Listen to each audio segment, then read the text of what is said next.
All right, we are live and the video is recording. Now, we have got ourselves a pretty wild case on our hands. But first things first, let's do a quick refresher before we dive in. As always, the interviews will be streamed live via the monitor that you're looking at right now. Once the interviews end, you'll be able to access all of the previous recordings on the playback monitor that's to your left. Now, keep in mind that you will be getting two different camera angles in your feed. Camera A and Camera B. Feel free to switch between the two as you see fit. And last but not least, don't overlook the evidence available to you in the case files. I'm sure that you'll need to reference those at some point. Okay, so the case. We've got Daniel Murphy, age 49, works as a financial planner. He was shot and killed in his home with a .38 caliber handgun that's registered to him. Now, according to the medical examiner, he died on September 12th. The exact time of death is not able to be determined because the body wasn't found until a few days after. Now, there are a few people of interest in this case. First up is Emma Richardson. She's Daniel's girlfriend who had also been living with him. Prior to Daniel's death, she had reported an incident of physical abuse that resulted in her right elbow being dislocated. The injury is verified. However, Daniel did deny all allegations regarding the abuse. Now, at first, I was ready to remove her as a potential suspect due to the elbow injury, which would obviously make it pretty damn hard for her to fire a weapon. But as it turns out, she is actually left-handed, which means that she absolutely could have pulled that trigger. Now, next up is her ex-husband, Charles Humphreys. There's nothing really notable regarding Charles's past, but he was seen entering Daniel's house the day of the murder. So, needless to say, he is definitely a person of interest. Now, I was also able to bring Charles and Emma's daughter, Rebecca, down to the station today. Now, there's nothing that really points to her being a suspect at this point in time, but she did live with her mom and Daniel, and she was aware of the abuse that her mom had reported. Now, last on our list is Daniel and Emma's neighbor, Janice Burks. Janice served 9 years in prison for killing her husband, who had a very long history of domestic violence. Now, the main reason that I brought her down here today is that she was also seen entering Daniel's house the day of the murder. So yeah, that's two people that were seen entering Daniel's house the day that he was killed. All right, now that is the basic overview.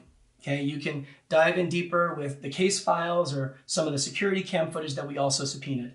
That footage is already loaded up for you on the playback monitor. All right, now let's figure out what the hell happened here. All right, I'm going to bring Emma in here first. Let's see what she has to say. All right, we'll see you in a few.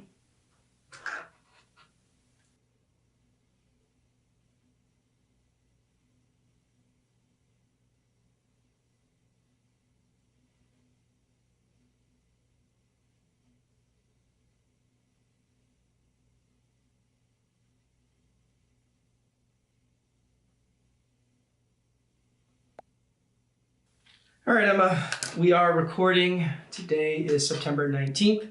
I am Detective Martin Ruiz, badge number 7621, and with me here today is Emma Richardson. So Emma, can you please go ahead and spell your first and last name for me?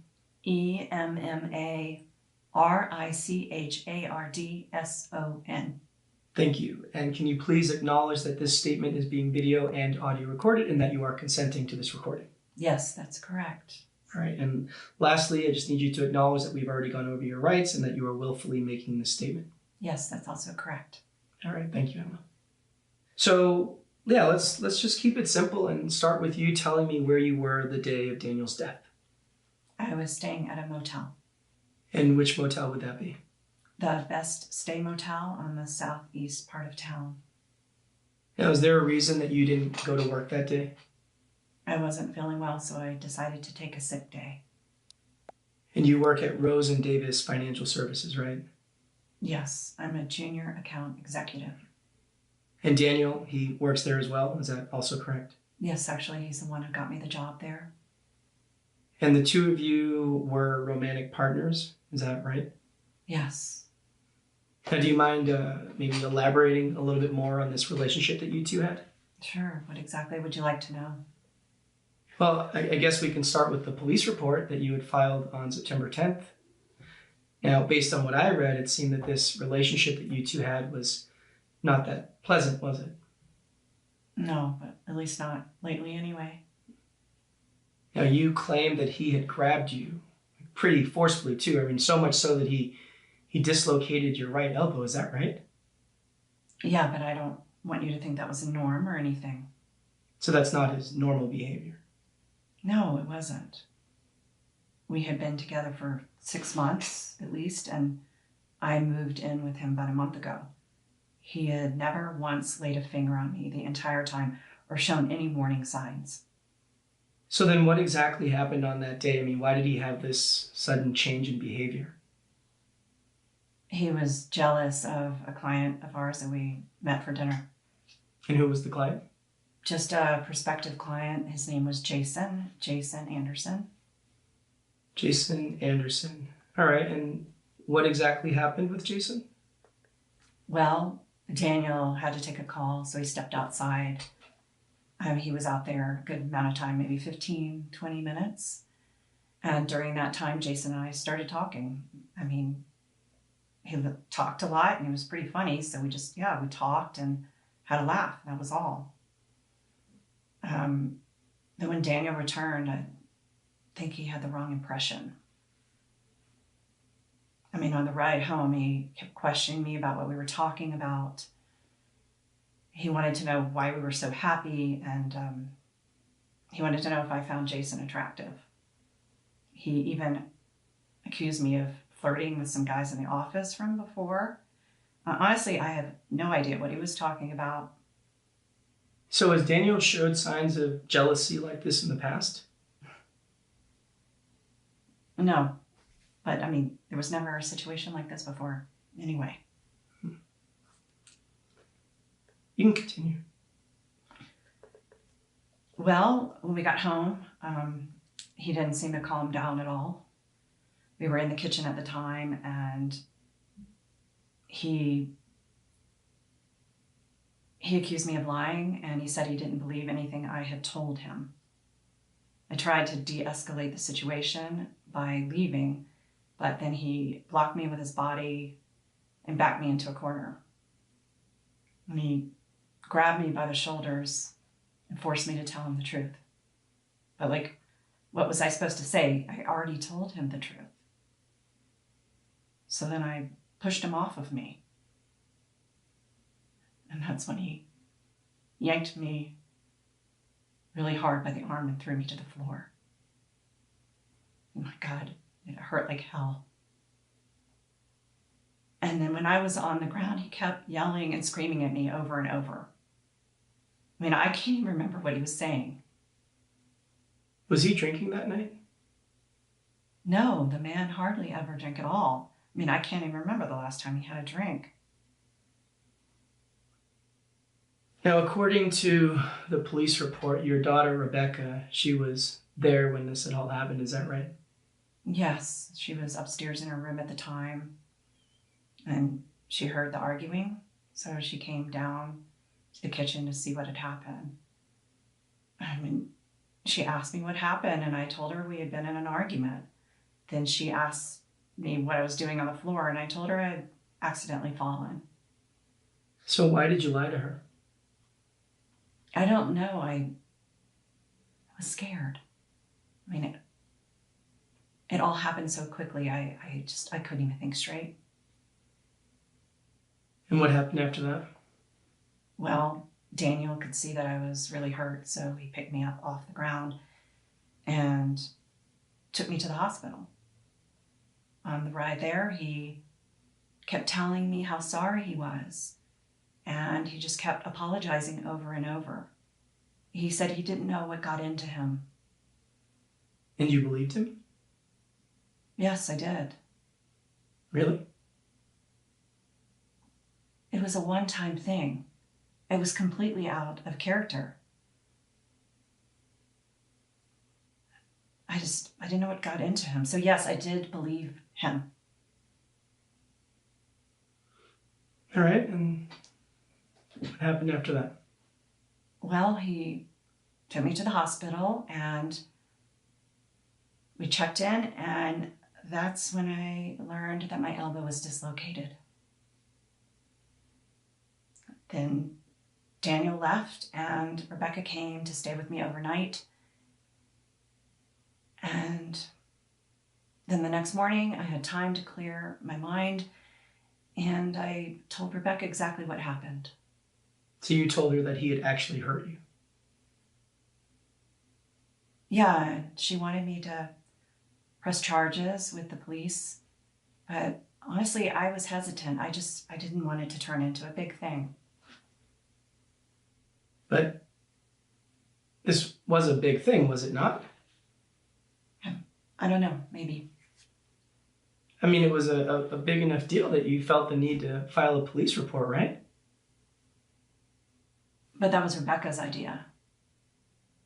But yes, I was released from the hospital. We stopped and got some pain medication for my arm. And then we went to the police and filed a report. Then we went to the motel, I checked in, and Rebecca left to stay with her dad. And her dad, that's Charles, right? Yes, Charles. So was Charles aware of the assault that had happened? Yes, I told him that night. Was anyone else besides Charles and your daughter Rebecca aware of the assault? And the only other person was my neighbor, Janice. She must have heard the screaming because she texted to see if everything was okay. I wrote her back that same night and told her exactly what happened. Now, are you and your neighbor really close? Because, and this could just be a me thing, but that seems kind of a strange thing to tell a neighbor. Sure, somewhat, I guess. I mean, we look out for each other, as neighbors are supposed to. Now, I'm wondering, do you think that maybe one of those three would have a reason to kill Daniel? I mean, considering they now know how abusive he can be, I mean, maybe that was enough to push them over, the limit to maybe take matters into their own hands? Absolutely not. But what about you? Was that enough of a reason for you to kill Daniel? Maybe make sure that he never lays a finger on you again? Absolutely not, no. Like I said, it was a one-time thing. It wasn't that severe. Wasn't that severe? Emma, I'm staring at you and you have a dislocated elbow. Now, I don't know about you, but to me, that is pretty damn severe. Look, the guy got jealous, okay? I mean, he'd been under a lot of pressure at work and he was in a shitty mood. He made a really poor decision that he immediately regretted. Is it okay that he hurt my arm? Of course not. But we can't change the past. And I do believe he was truly sorry. Okay. Fair enough. So Emma, is there anything else that you feel that I should know about this whole situation? None that I can think of. All right. We're going to take a little break. Just ask that you just hang here for a bit, okay? Okay. All right.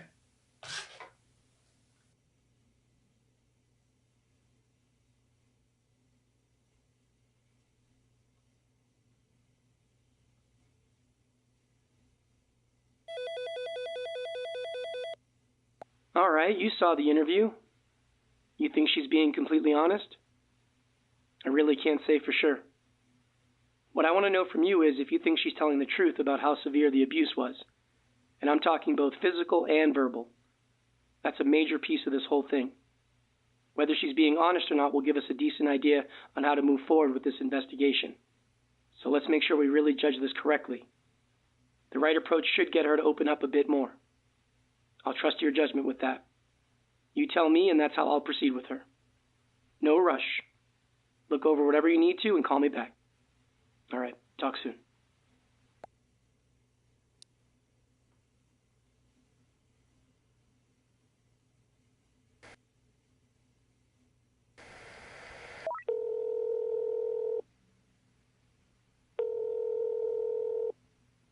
Hey. Okay, yeah, I'm with you. It definitely feels like she's downplaying the abuse. The question is why.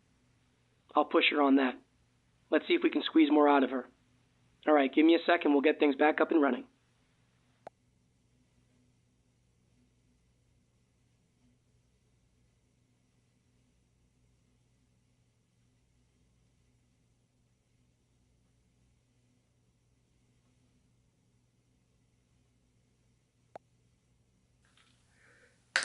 This is a continuation with Emma Richardson.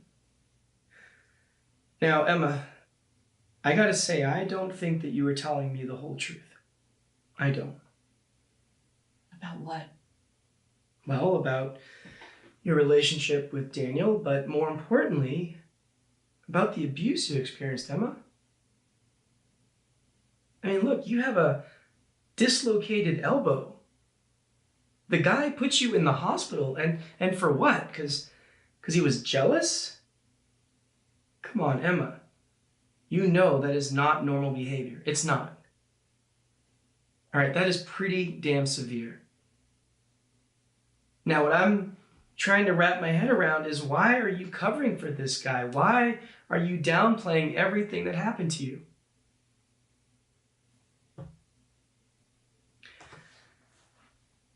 Look, Emma, it is okay, right? It is okay to talk to me. It is okay to tell me the truth. In fact, that is the easiest thing to do right now. So please, Emma, just tell me the truth. Okay.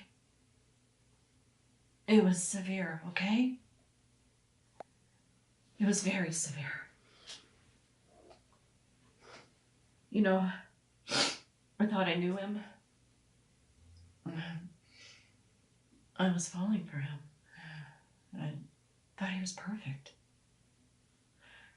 But looking back, I can see that the signs were there all along. I was just blinded by wanting to move on and find a new partner.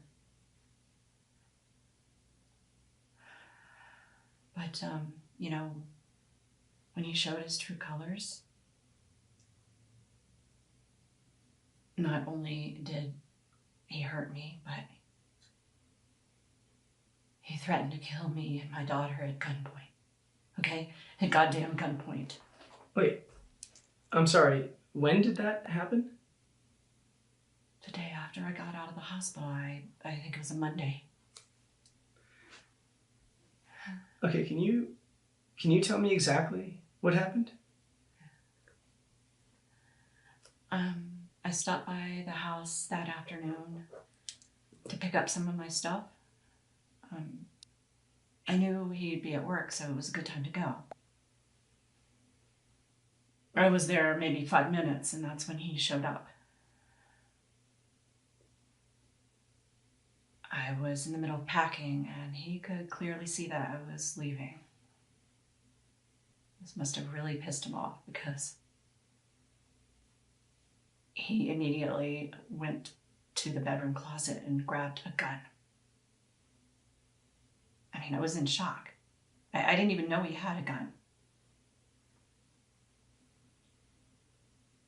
And then he threw me on the ground and pressed the gun really hard against my forehead. He kept yelling that the police were questioning him at work. Apparently, after I filed the reports, some cops were questioning people. They even questioned some of my neighbors, including Janice. Apparently, the higher-ups at work were really alarmed by all this, because they put him on immediate leave until this all got sorted out. That's why he got home early that day. This must have been really embarrassing for him, because he was really angry. He kept yelling that Rebecca and I needed to recant our story and to tell the cops that he never hurt me. I mean, he kept saying that he was acting in self-defense and that I pushed him. He was literally trying to make it seem like it was my fault. And then he made it a point to tell me that he was in control of my life, my job, my home, everything. And that he could take that away anytime he wanted. So then he told me that if we didn't tell the police his version of what happened, that he wouldn't think twice about putting a bullet in each of our heads. Wow.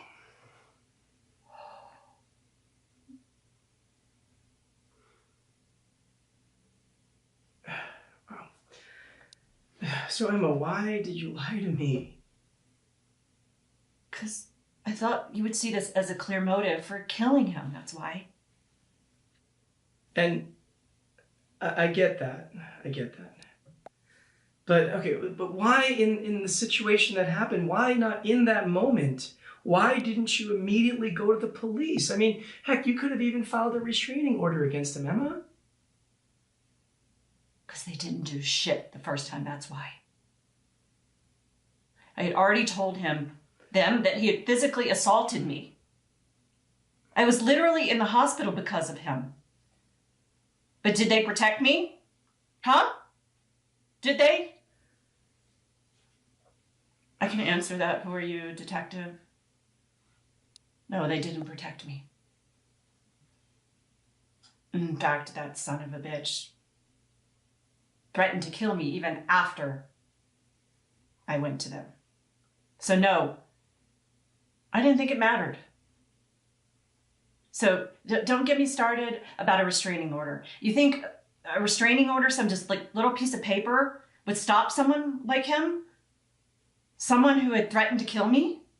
Give me a break. All right, fair enough. Fair enough. So tell me what happened after he had threatened you. He left.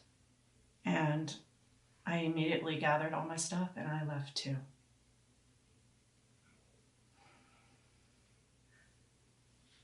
Now there's a flaw here though, right? I mean, there should be security cam footage of Daniel coming in the house and leaving the house, right? During that time. I mean, we have footage of you, and we got footage of you and Janice, but we literally have absolutely no footage of Daniel during that time at all.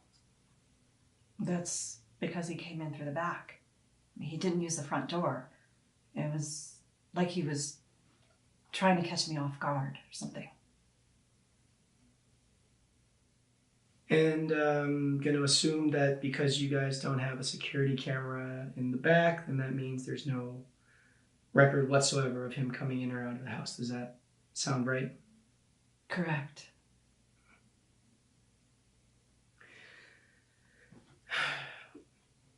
Now, I'm also wondering, do you know why there would be no security cam footage from September 9th? I mean, the entire day, there's no footage. Now, that's the day that he assaulted you for the first time. Do you know why there would be no footage on that day? I don't know. Maybe he deleted it. That is certainly a possibility. All right. Well, look, Emma, assuming that everything you told me is the truth, right? I want you to know that everything, and I mean everything that has happened to you, none of that is your fault. I know. Good. And there is help if you need it, Emma, all right? There's shelters that I can connect you with if you don't want to stay at that motel. There are people that you can talk to. All right, we've got a lot of resources, Emma. All right, you do not have to go this alone. Thank you. I appreciate that. All right, Emma, let's give you a break, okay? Yeah. Okay.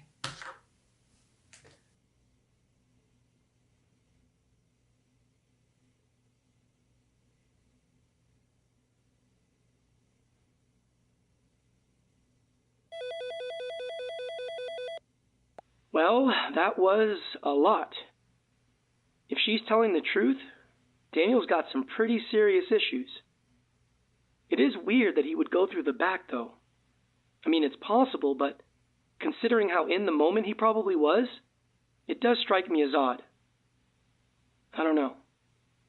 There's a lot to process here. All right, we got to keep these interviews going. Let's see what more we can uncover here. I got her ex-husband, Charles, up next. Let's see what this guy's got to say. Hang tight. Bye.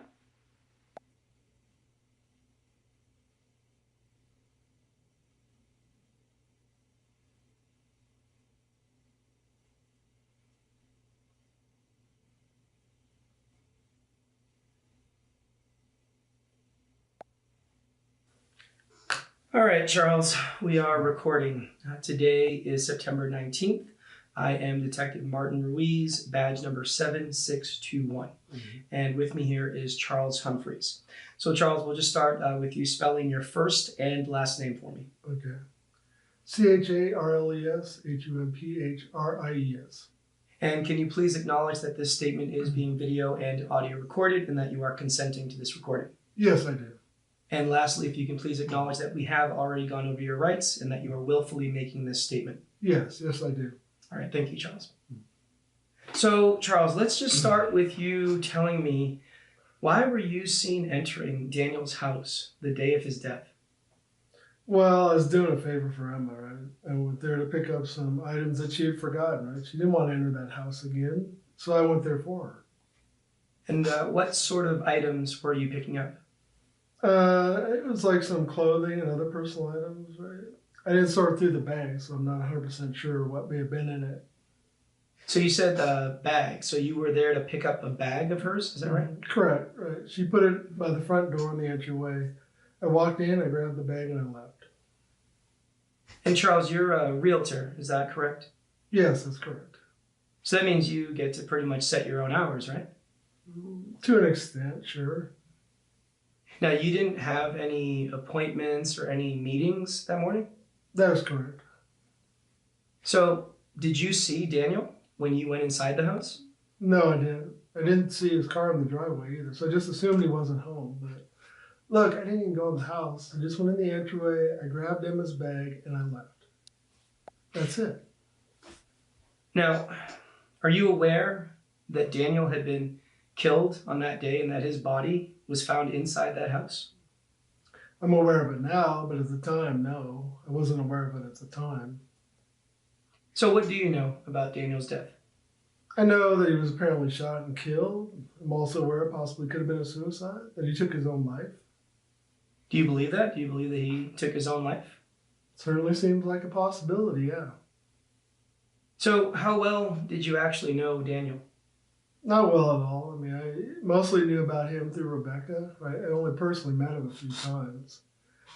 A few times that I did meet him in person, I mean, he seemed like a pretty cool guy, right? He was friendly and upbeat, you know? Just a good all-around guy. It wasn't until much later that I learned about him abusing Emma. Needless to say, that changed my opinion of him real quick. Yeah, I could imagine. So tell me about Emma. What is your relationship like with Emma? Emma and I are on pretty good terms, all things considered. Right? We were married for almost 20 years. You know, we had Rebecca. Everything was going really well. But, I mean, slowly things just didn't work out like we had hoped. So we got divorced about 2 years ago. I mean, it wasn't an ugly divorce or anything like that. But we both agreed that it wasn't working out. So we decided to call it quits, right? And here we are. So do you still stay in touch with her? It's not like we're best friends or anything like that, but we have a daughter together. So, yeah, we are in touch from time to time. And do you still care for her? Not in a romantic way, no, but as a person and the mother of my child, yes, I absolutely do care about her. So would you be willing to do anything for her? What, like murder? Yes, Charles, like murder. No, of course not. Look, I would be willing to do almost anything for her because I still care about her. The murder, no, absolutely not.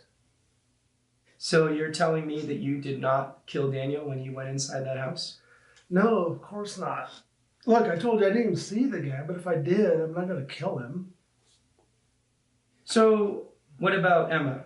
You think that maybe Emma killed Daniel? I mean, she's got more reasons to kill him than anyone else. No, Emma didn't kill Daniel. That's ridiculous.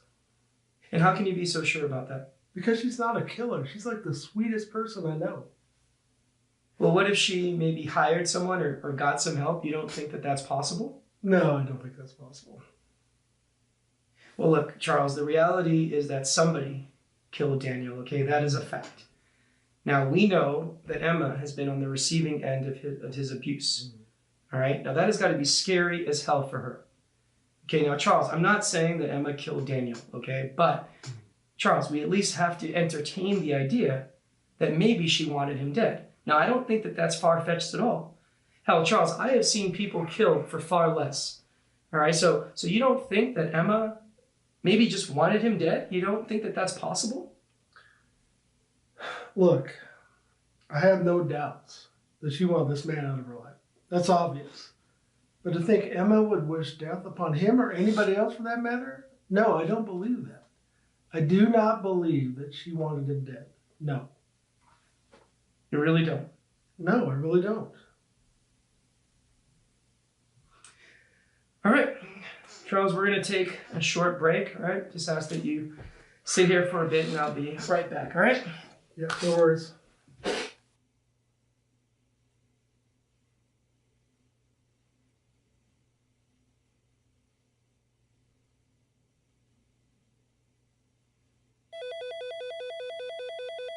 All right, we got to hear his take on things. Now, the main thing I'm questioning at the moment is whether or not Emma is capable of either committing this murder or getting someone else to do it. She really does seem like the person that has the most to gain from Daniel's death. But her ex, he doesn't seem to think that she has that in her. I don't know. You think Charles is telling the truth? You think he really believes that Emma is incapable of going through with murder? Does he really believe that she had absolutely nothing to do with this? Again, we got to be careful with how we judge this. Pushing him in the wrong direction may not get us the info we need. I want to know what you think. I'll proceed based on that. So just give me a call when you know, and we'll go from there. All right? Bye.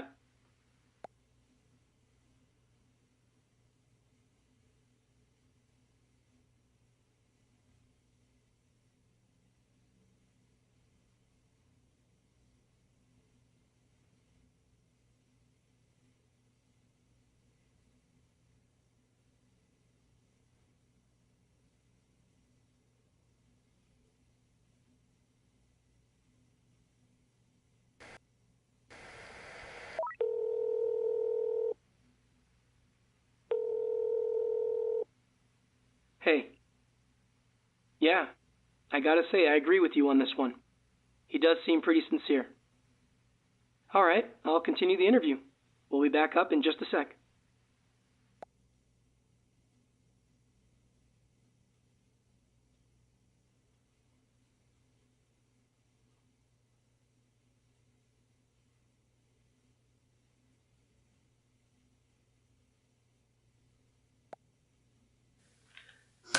This is a continuation with Charles Humphreys. So, Charles, I do think that you're being honest about Emma, all right? You really don't think she had anything to do with this, and I do believe you. Well, that's good because that's honestly how I feel. And like I said before, she is not the kind of person to wish death upon anybody. She is by far the most caring person I've ever met. So, Charles, I hear you, okay? But since you didn't kill Daniel, and if Emma had nothing to do with this, well then, that means there must be somebody else, right? So, do you think that maybe Rebecca may have had some... No, of course not. This has absolutely nothing to do with Rebecca. Okay. Well, then I guess that puts us back to square one then, doesn't it? I guess so. All right, well, Charles, that'll do for now, all right? Let's get you out of here for a bit. Okay.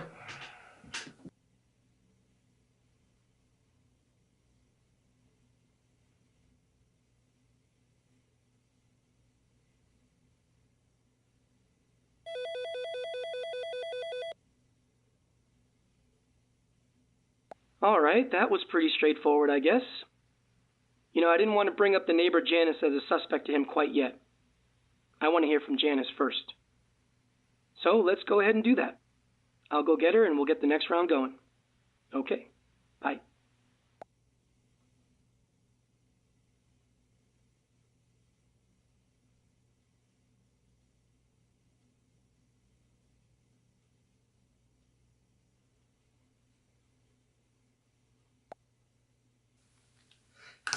All right, Janice, we are recording. Today is September 19th. I am Detective Martin Ruiz, badge number 7621, and with me here today is Janice Burks.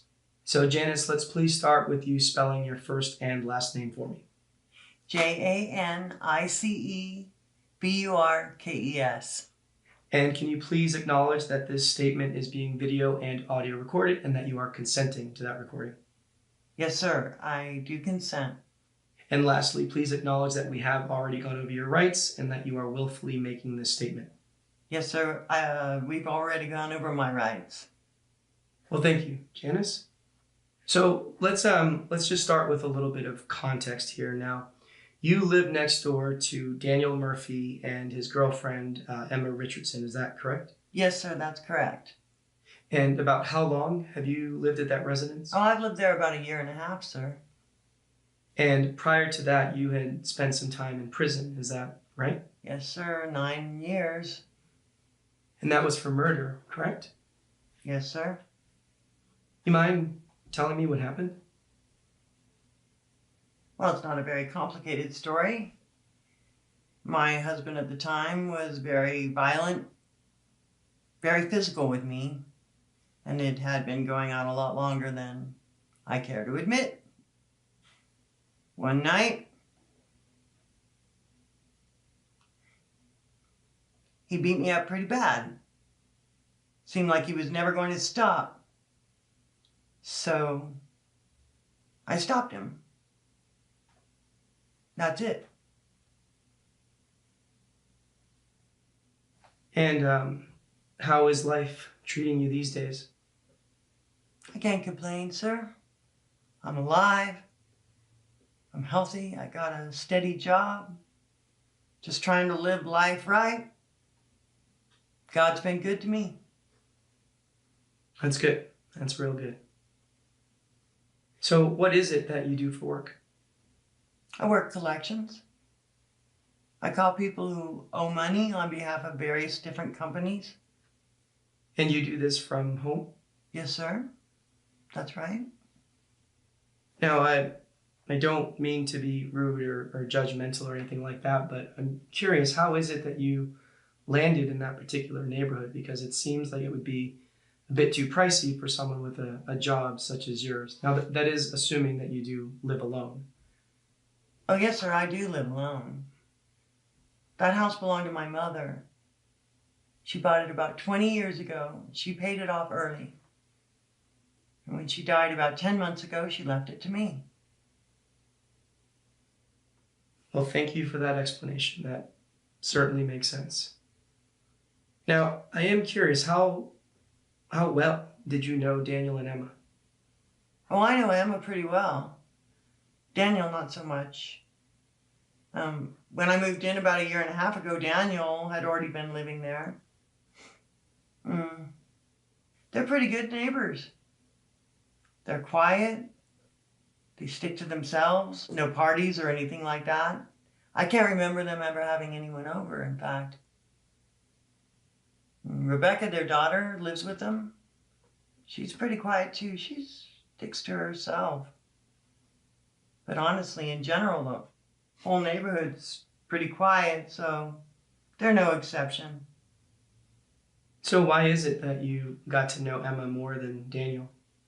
Well, it seems like Daniel works very long hours, but Emma works 9 to 5, so I'd see her from time to time when I went on my usual walks, and we'd stop and chat for a bit. She was one of the few people in the neighborhood who didn't look at me funny, you know? I mean, it's a small town, word gets around fast, and I'm pretty sure most of my neighbors knew about my past. They were scared. They kept their distance. But Emma, she treated me like a normal person, and I really appreciated that. And I always felt like I should kind of look out for her too, I guess. Now, what about Charles? What do you know about him? Well, who's Charles? So Charles, that's Charles Humphreys. That is Emma's ex-husband. Oh, that's right. I don't know much about him. I didn't ever meet him, and I don't remember Emma ever really talking about him. I'm sorry. Unfortunately, I don't know much about him. So, given your relationship with Emma, I am assuming that you have a good explanation as to why you were seen entering and leaving their house the day that Daniel was killed. Oh, yes, I do. The mail carrier had accidentally left some of their mail in my mailbox that day. We've had some trouble with porch pirates recently, so I thought I should just take it over. I didn't want to leave it on their doorstep or anything, so Emma had told me about the spare key to use in case of emergencies or whatever, so I just used the spare key. I opened the door, I dropped the mail off in the entryway, and I left. Now, was Daniel home? Oh, not to my knowledge. I mean, his car wasn't in the driveway. That's where he usually parks it, and I didn't see him in the house either. Now, Janice, are you aware that Daniel had been shot and killed and that his body was found in that house? Yes, officer. I was aware of that. The whole neighborhood was aware of that. And so you didn't see him or his dead body when you went into that house to drop off that mail? Oh, no. I mean, like I said, I just went in, dropped the mail off in the entryway, and then I left. Janice, did you really go into that house to drop off mail? Yes, officer, I really went into that house to drop off mail. All right. Well, look, Janice, we are going to take a real short break. I ask that you just sit here for a second. I will be right back, okay? Okay. All right.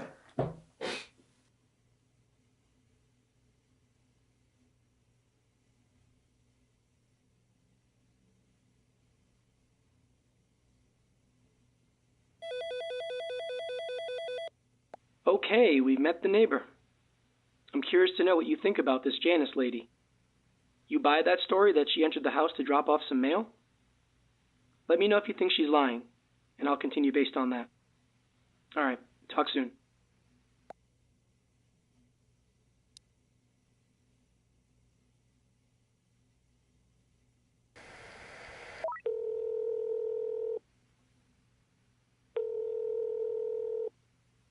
Hey, so you don't buy that story, huh?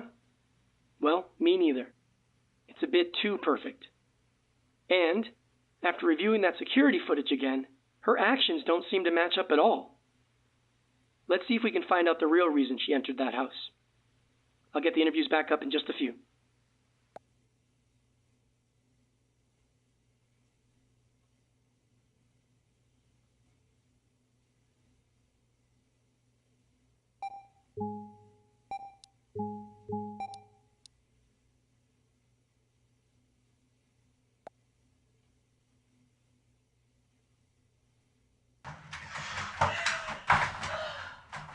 Emma?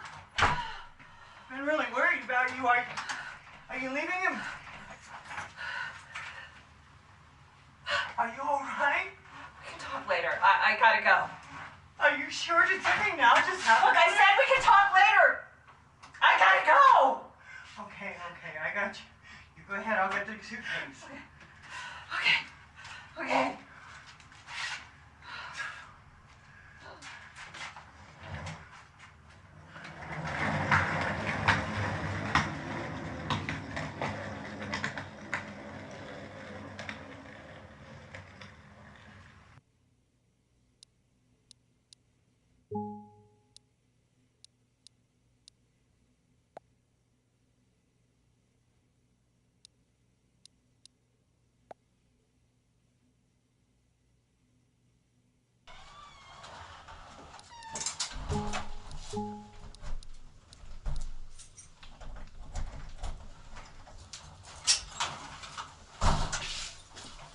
asshole. You like to hit women, huh? What are you talking about? Oh, no, Get your hands off me. I know what you did, Emma. Look, I don't know what she told you, but I didn't lay a finger on her. Oh, shut up and cut that shit. I know you did. If you ever do that again, I will kill you. I will fucking kill you. Do you understand me? No, whatever. I will hit you. You got that? I will fucking hit you. You want to hit somebody? Hit me. Come on, hit me. That's what I thought, tough guy. Piece of shit.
This is a continuation with Janice Burks.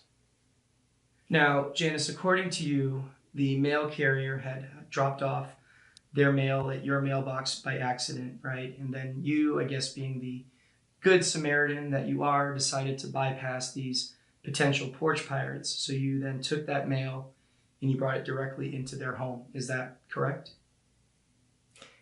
Yes, that's correct. So Janice, what kind of mail was this? If I remember correctly, it was just a few envelopes, I believe.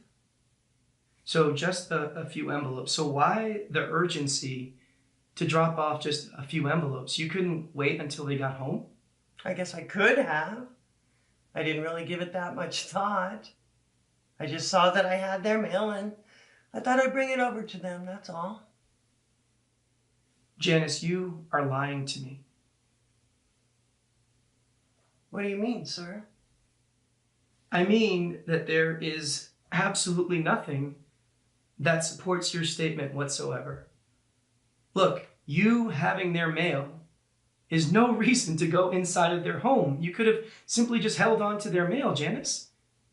And please don't tell me that you were concerned with porch pirates, because porch pirates are looking for packages, okay? Things that have actual value. They're not just looking for regular mail. Now, Janice, if you're going to lie to me, come up with something like like there was a check in the mail or something like that, because then it would be a little bit more believable. Now, Janice, you are still on probation. Is that correct? Yes, sir. Now, do you think that lying to a detective who is trying to solve a murder case, do you think that is going to be helpful? Look, Janice, that is considered obstruction of justice, okay? Now, you are not a stupid person, okay? You're not. So we are going to try this again. Why were you seen entering their house the day that Daniel was killed?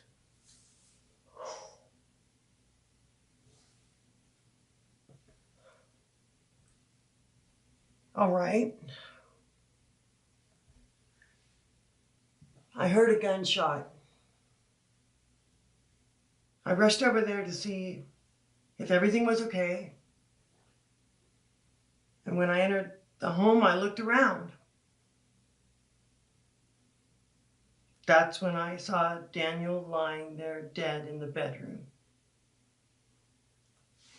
I didn't know what to think, so I panicked and I just left. So Janice, why did you lie about that? Come on, sir. I went to prison for 9 years for killing my abusive husband. Then I'm seen leaving and entering a home where a man is killed, a man who is known to have physically abused his girlfriend. How do you think that looks? Well, not very good, to be honest. Not very good at all. All right, so just to make sure that I get this right, so you heard a gunshot, you go enter the house, you see Daniel and he's dead, and you lie to protect yourself. Is that basically it? Yeah, that's it.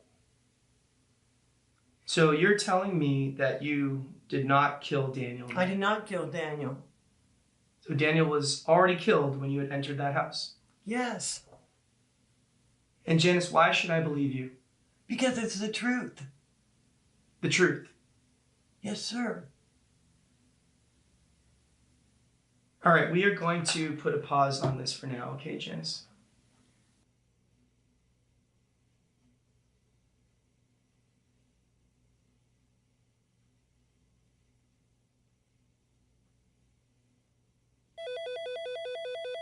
Well, that interview certainly adds a new dimension to this whole thing. That is, of course, if Janice is being honest about finding Daniel dead. I honestly don't know. At this point, who knows? All right, I'm going to bring in Rebecca Humphreys, Emma and Charles's kid. Let's see if she can shed any more light on this case. All right, let me go get her. We'll be back up in just a sec. All right, bye.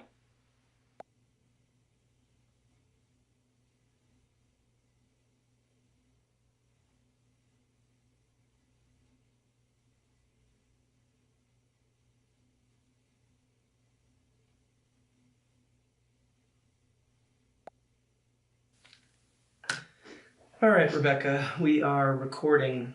Today is September 19th. I am Detective Martin Ruiz, badge number 7621. And with me here today is Rebecca Humphreys.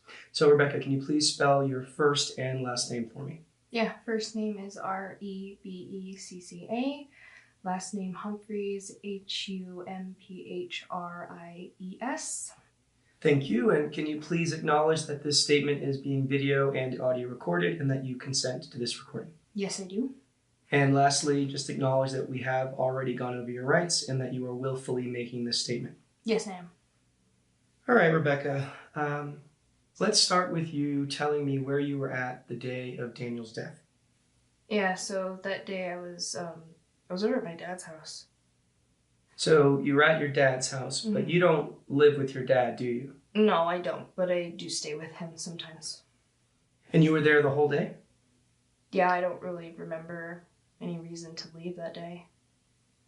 So can you remind me, how old are you? I'm 20. So you're 20. Mm-hmm.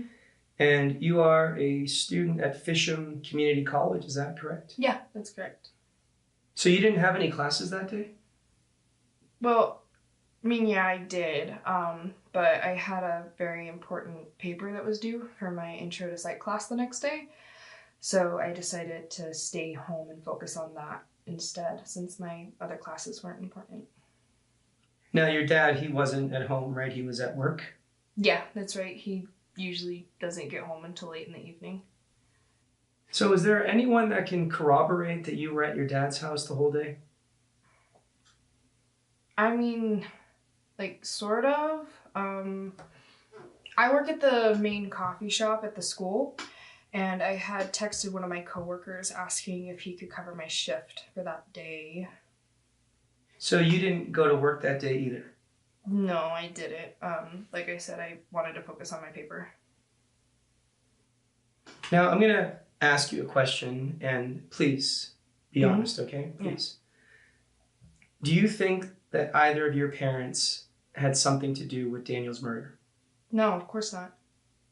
Now, I'm not asking you if they killed him, just if they may have possibly had some involvement. Now, based on the history, you don't think that that's possible?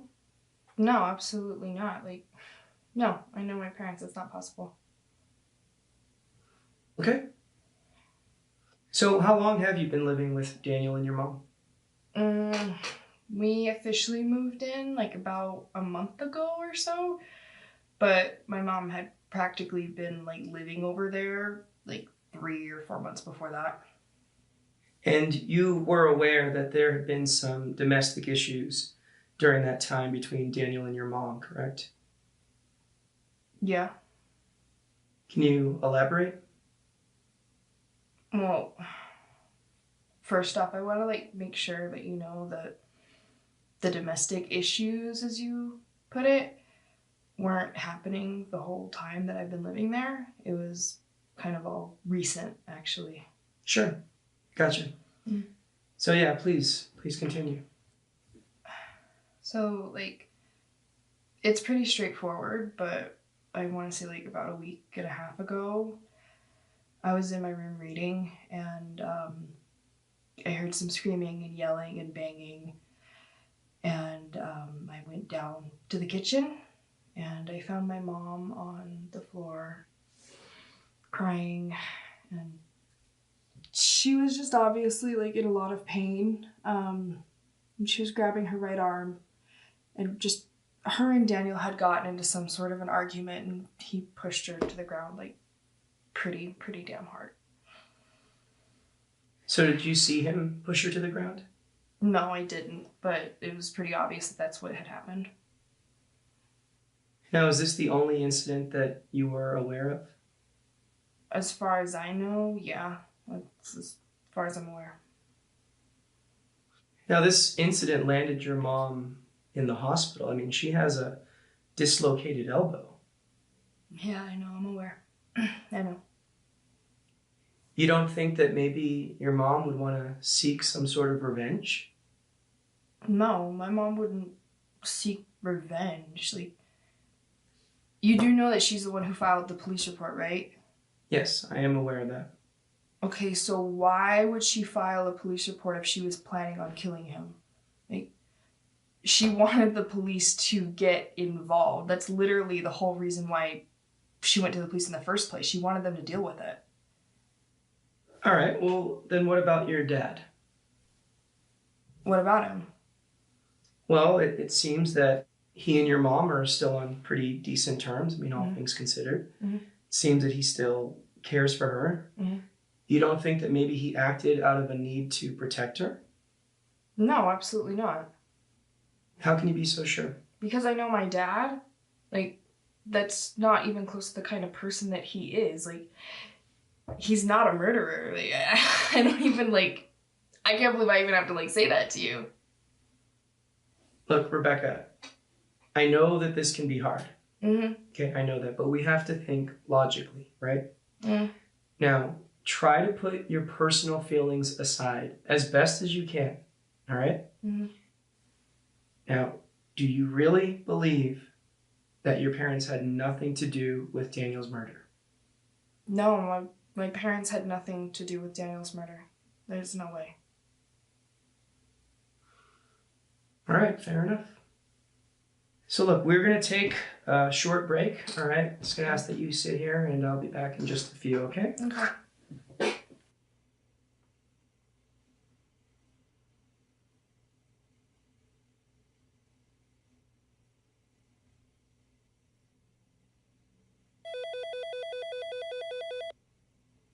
All right, so there's still a lot to unpack here. But the main thing I really want to know right now is if you think she really believes her parents had nothing to do with Daniel's death. I mean, I know they're her parents and all, but the motivation is pretty easy to spot, especially when it comes to her mom. I just can't tell if she's being honest or if she's blowing smoke up our ass. Look it over and tell me what your read is on her. Let me know if you think she really believes they had nothing to do with it. We'll go from there. All right. Bye.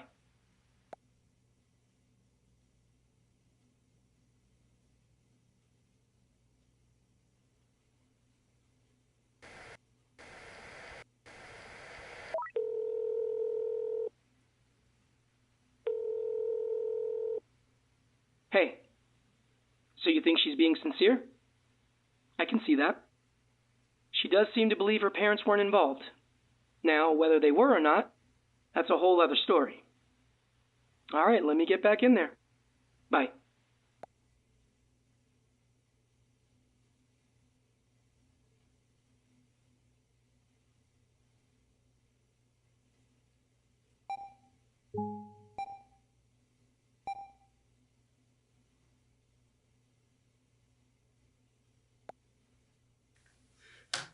Okay, this is a continuation with Rebecca Humphreys. So look, Rebecca, I do believe that you think your parents had nothing to do with Daniel's murder, okay? I do believe that. Mm-hmm. But look, we still cannot ignore the facts, okay? We can't. Now, are you aware that your dad was seen entering and leaving Daniel's house the day of the murder? No, I didn't know that. I wasn't aware of that fact. No. Yeah, the whole thing was caught on security cam. Mm-hmm. So now with this new information, does that change your perspective at all? No, not at all. I mean, if my dad was seen entering the house that day, then I'm sure he has a perfectly good reason for it, but murder's definitely not the reason. It doesn't make any sense. It can't be. All right, so Rebecca, look, so if your parents were not involved and you were at your dad's house the whole day, then you tell me, what is your theory on what happened to Daniel? Look, I don't know. I don't know, okay? I really don't. What I do know is that Daniel wasn't this perfect guy that everybody seems to think that he was. I mean, he like had two personalities. Sure, everybody saw the clean-cut business guy, but behind closed doors, it was a completely different story. What do you mean? I mean, like, he was mentally unstable, okay? Like, he could be a real piece of shit, especially when he was drinking. Probably got really drunk, got all depressed, and then just shot himself. I mean, I could see that happening. Have you guys ever considered that maybe nobody actually killed Daniel? Yes, Rebecca, of course we've considered that. We've considered all possibilities. Okay, then, like, I really don't know what to tell you, because that's all I can think of. I don't know. So there's nothing else that you feel that I should know? No, not that I can think of, no. All right, well then let's take a break. All right, you can step out of here for now, okay? Mm-hmm.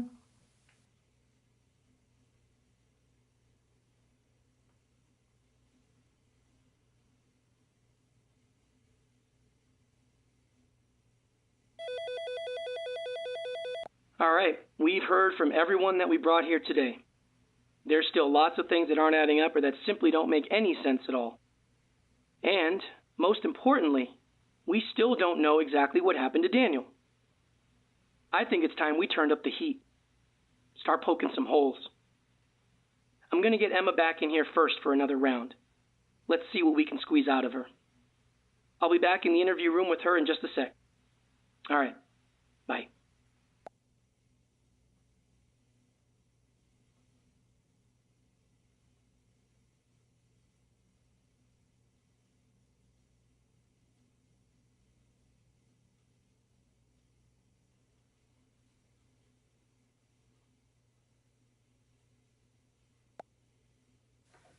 All right, this is a continuation with Emma Richardson.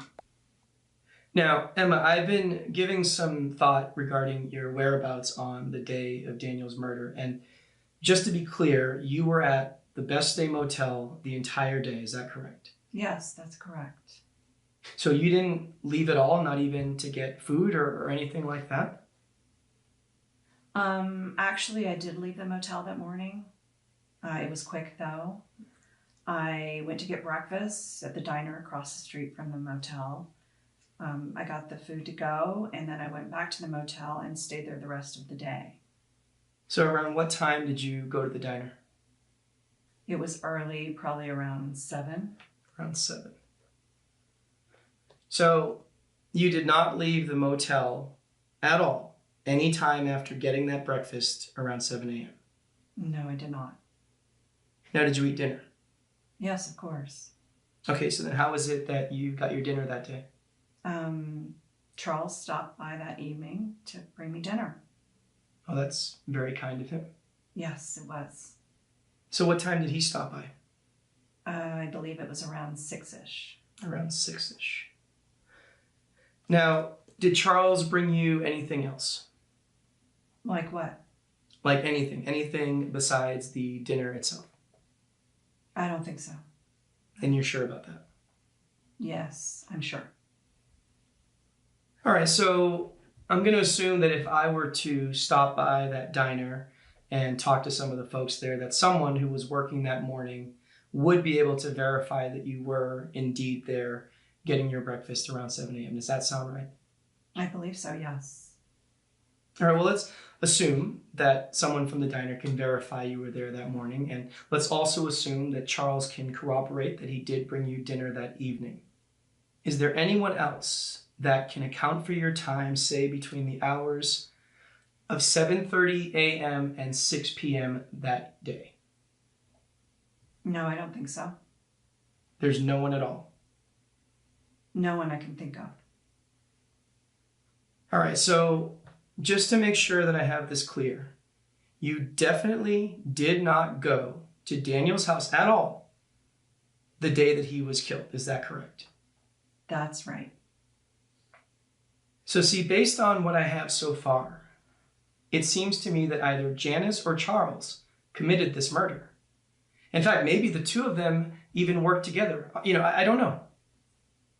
Why would you say that?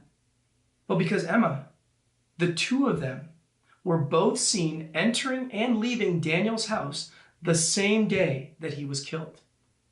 But that doesn't make any sense. I mean, neither of them would do something like that. Emma, how can you be so sure of that? Well, in Janice's case, she had no reason to do such a thing. She hardly even knew Daniel. Right, but she knows you.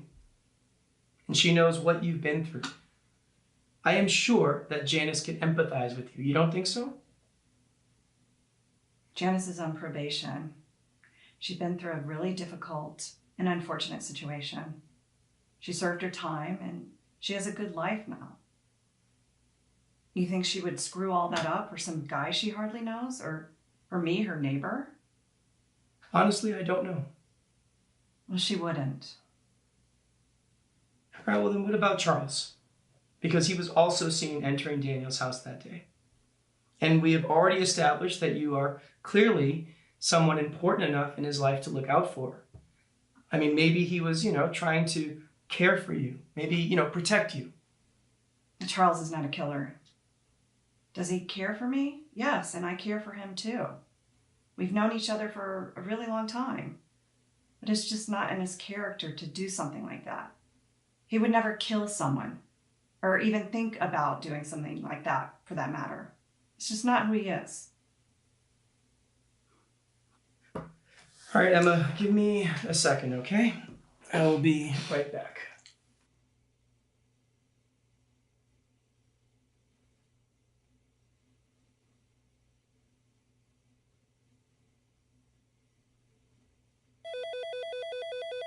Well, I don't think this is adding up at all. I feel like we must have some evidence that contradicts her statement. Can you look over everything and see if you can find a clear contradiction? That'll add a lot more weight when I go back in there. Give me a call when you got something. Thanks.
it. Kinda hard to argue that Charles isn't capable of murder, or at least thinking about it, when you have him on video literally threatening to kill someone. That is good stuff. All right, let me show her this and see what sort of explanation she has. This is good. Thanks. All right, let me get back in there. Hang tight.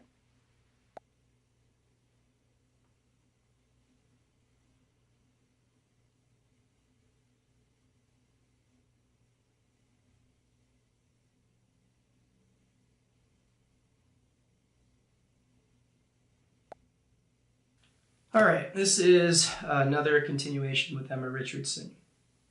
Now, Emma, you had told me earlier, and I'm paraphrasing here, but you said something along the lines of Charles not being capable of committing murder or even thinking about it. Does that ring a bell? Yes, absolutely. All right, I want you to do me a favor and turn your attention to the TV here. I want you to take a look at this.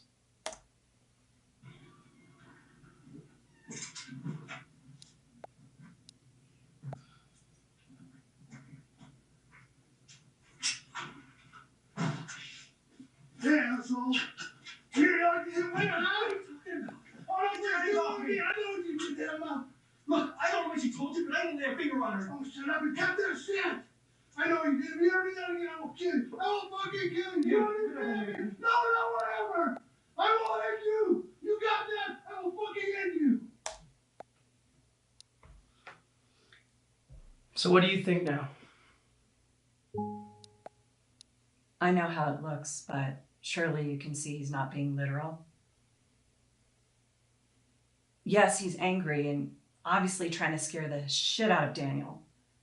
But to think he literally meant what he said, it's absolutely ludicrous. Is it really? It's a figure of speech. Obviously, Charles is not a murderer. Emma, I am showing you clear proof right here that Charles threatened to kill Daniel. Now that absolutely makes him a suspect, and it shows clear intent. Now, I hear you when you say that you think Charles isn't a murderer. But Emma, what actual proof do you have that Charles did not kill Daniel? And I mean real proof, not just your thoughts and feelings. I don't have any actual proof. There you go.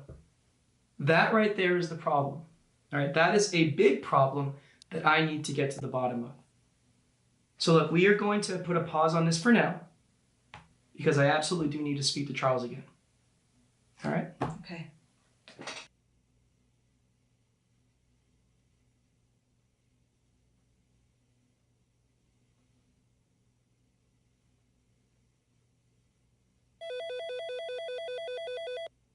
All right. I think we're making some progress here. Time will tell. You did a good job finding the right evidence. So now, let's see what Charles has to say. I'm going to get him back in here. I'll talk to you in a few.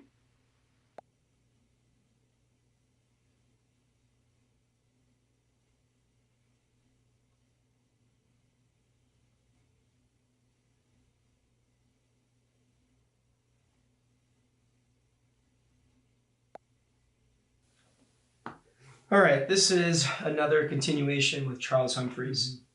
So Charles, I want to revisit your relationship with Daniel. I mean, sure, but like I told you before, there wasn't much of a relationship. I only met the guy a few times. So when was the last time that you saw him? Probably a few months ago, maybe. Honestly, I'm not sure. So you didn't see him on September 11th? Oh, yeah, that's right. Yeah, I do remember that now. Yeah, I saw him that morning. That's right. I'm sorry, I forgot about that. See, Charles, I don't know how you could forget that. What do you mean? Well, Charles, we have security cam video that shows you violently threatening him. In fact, Charles, we can take a look at that right now. You don't need to show me that. Well, Charles, I just want to refresh your memory, okay? Seeing as though that you forgot. So please, indulge me, okay? Take a look.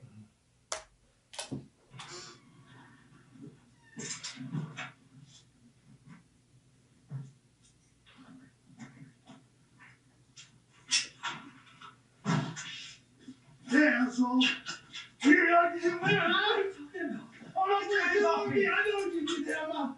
Look, I don't know what she told you, but I didn't lay a finger on her. Oh, shut up and cut that shit. I know you did. You already got to kill. I will fucking kill you. You understand? No, whatever. So, Charles, is it coming back to you now? Yeah. Charles, you are seen here threatening Daniel's life, all right? Now, that is pretty damn serious, especially considering the fact that the man whose life that you threatened, well, he was found killed the very next day. I know how it looks, but I swear that was just an empty threat. I didn't mean it literally. But I was pissed, man. He laid hands on Emma, and I wanted him to know that I wasn't going to put up with that shit, period. So you had no intentions of actually following through with that threat? No, I wasn't actually going to kill him. But yeah, if he hurt Emma again, I would have probably went there and kicked his ass. But no, I wasn't actually going to kill him. Okay, fair enough. So let's talk about your other visit to Daniel's house, okay? The next day, the day that he was actually killed. Yeah, sure. What more do you want to know? Well, you went there to gather some of Emma's personal belongings based on her request, right? Yes, that's right. And I'm assuming that you were able to get everything that you were sent there to get. Is that also correct? Yes, that's correct. So when did you actually bring these items to Emma? Later that night. At the motel? Yes, at the motel. And you had also brought her dinner as well that evening, is that correct? Yes, that's correct. So Charles, when you were actually inside of Daniel's house gathering these items, how long would you say that you were in there for? It's pretty quick, maybe a minute at the most. A minute at most? Really? Well, I just went into the house and grabbed a bag that was right at the entryway and then left. So you had no reason to look around the house at all? No, not at all. All right, Charles, well, let me process this, okay, for a little bit. So we'll take a short break and I will be right back, okay? Okay.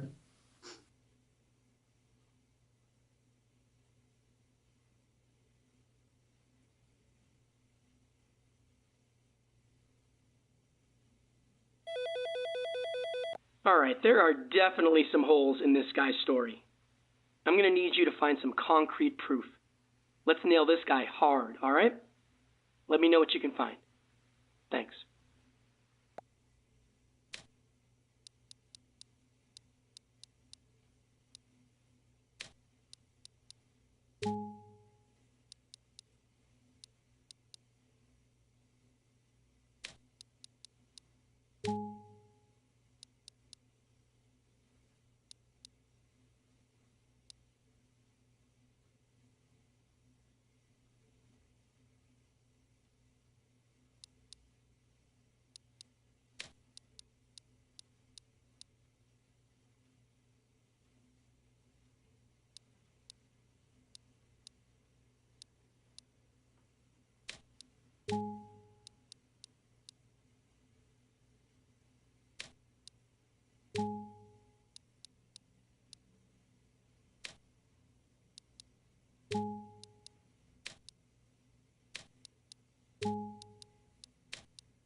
Hey, there it is.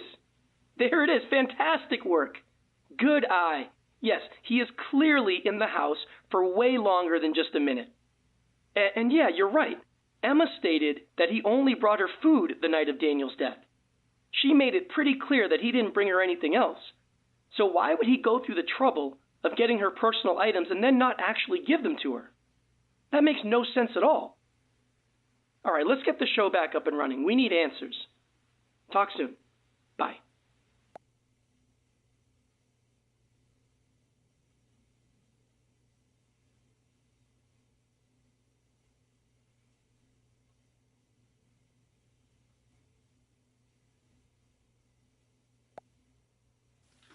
All right, this is a continuation with Charles Humphreys. Now, Charles, I want you to take a look at this footage right here, okay?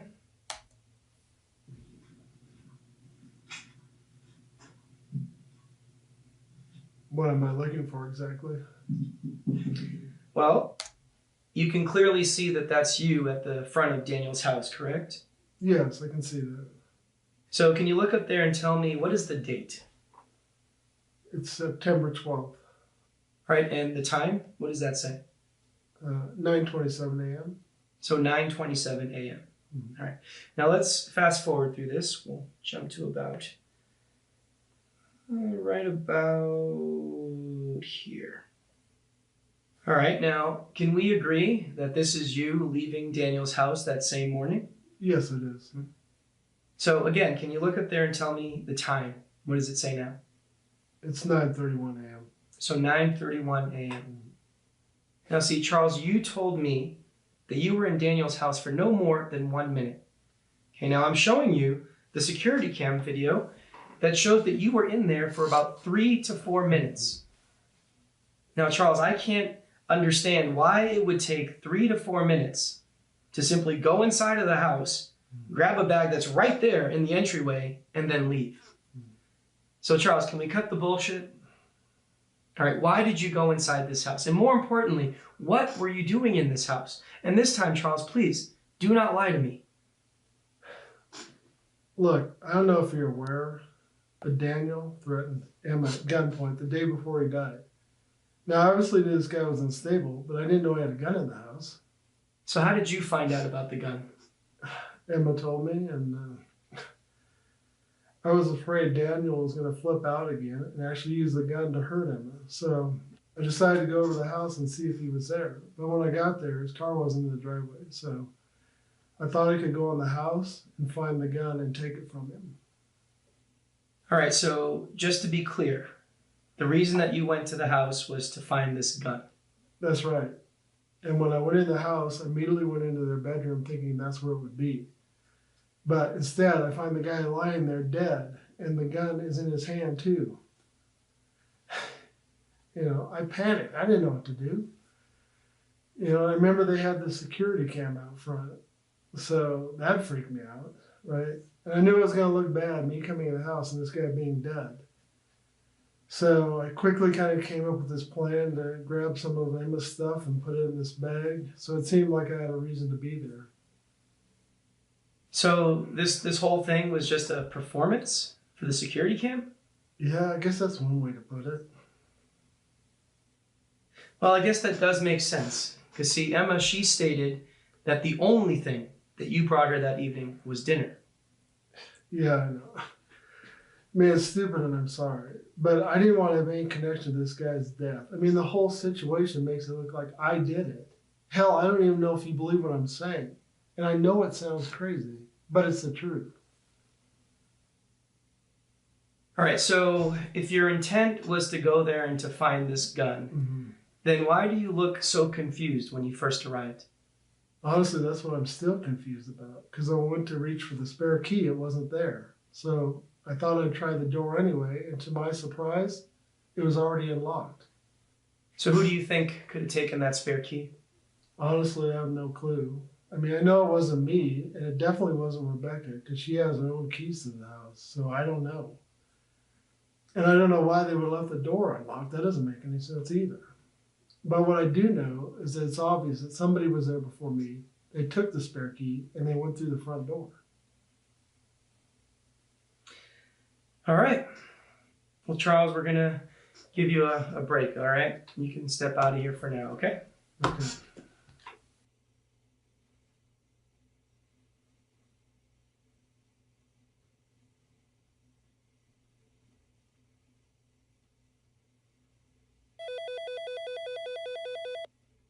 Hey, I think that went well. It's quite a story, though.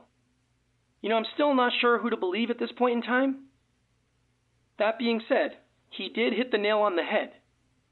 Someone was absolutely there before him, and we know exactly who that was. Now we got both Janice and Charles saying they arrived at the house that morning, and both claim they found Daniel already dead. Yeah, I am not too sure I buy that. Now, I can see Charles's possible motivation for killing Daniel, but Janice's is a little unclear. Maybe she was triggered by seeing another woman she knew dealing with a similar type of abuse that she experienced? I don't know. Well, regardless, we gotta move forward. I want to hear more from Janice. I'll grab her now. We'll be back up in just a sec.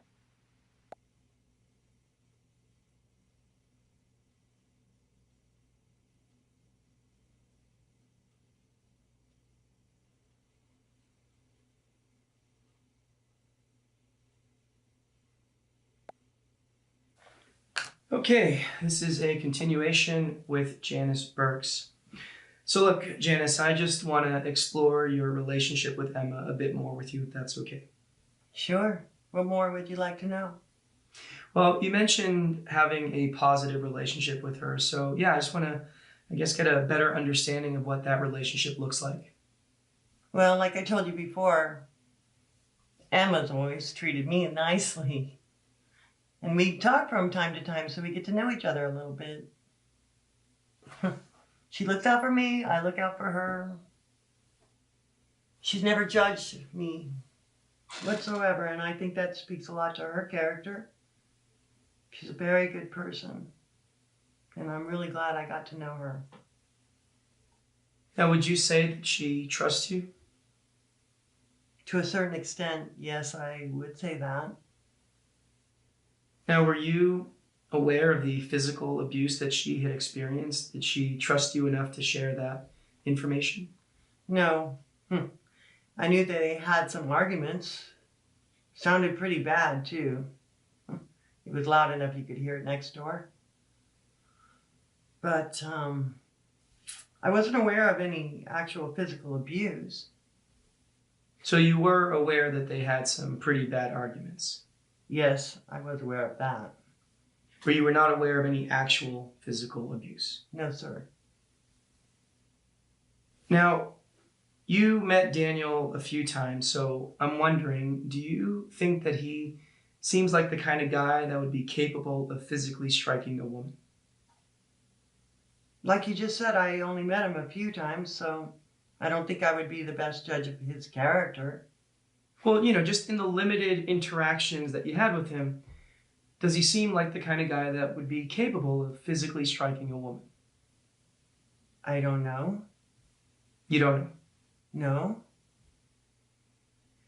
All right, well, Janice, we are going to take a real short break. It'd be great if you can use this time to maybe think about your encounters with Daniel and see if you can maybe come up with a more concrete answer, because I would appreciate that.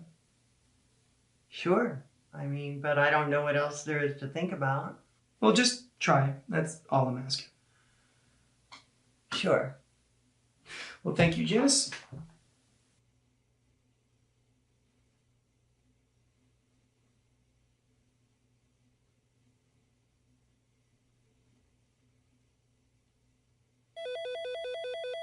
Well, she does seem to have all the right answers, doesn't she?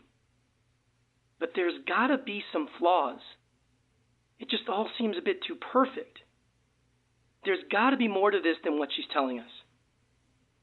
All right, let's take some time here.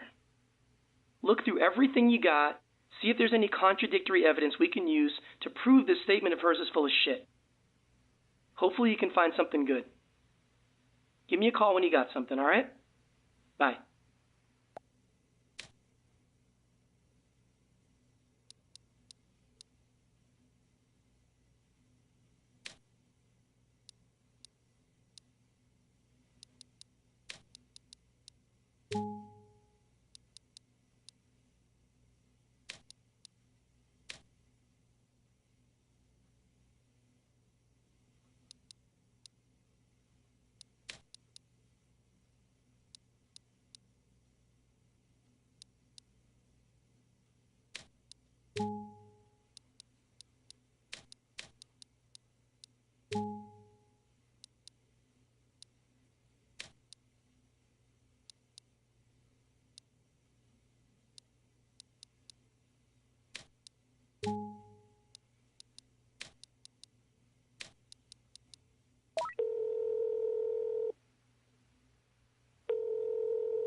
Well, there you go. That is great. Perfect. I'll share what Emma said earlier in her previous statement. Good catch. Now, what she said definitely doesn't match up with Janice's presentation of the facts. I'll grab the text message records as well. There's no way Janice can argue with that. All right, let me grab what I need and get back in there. Thanks.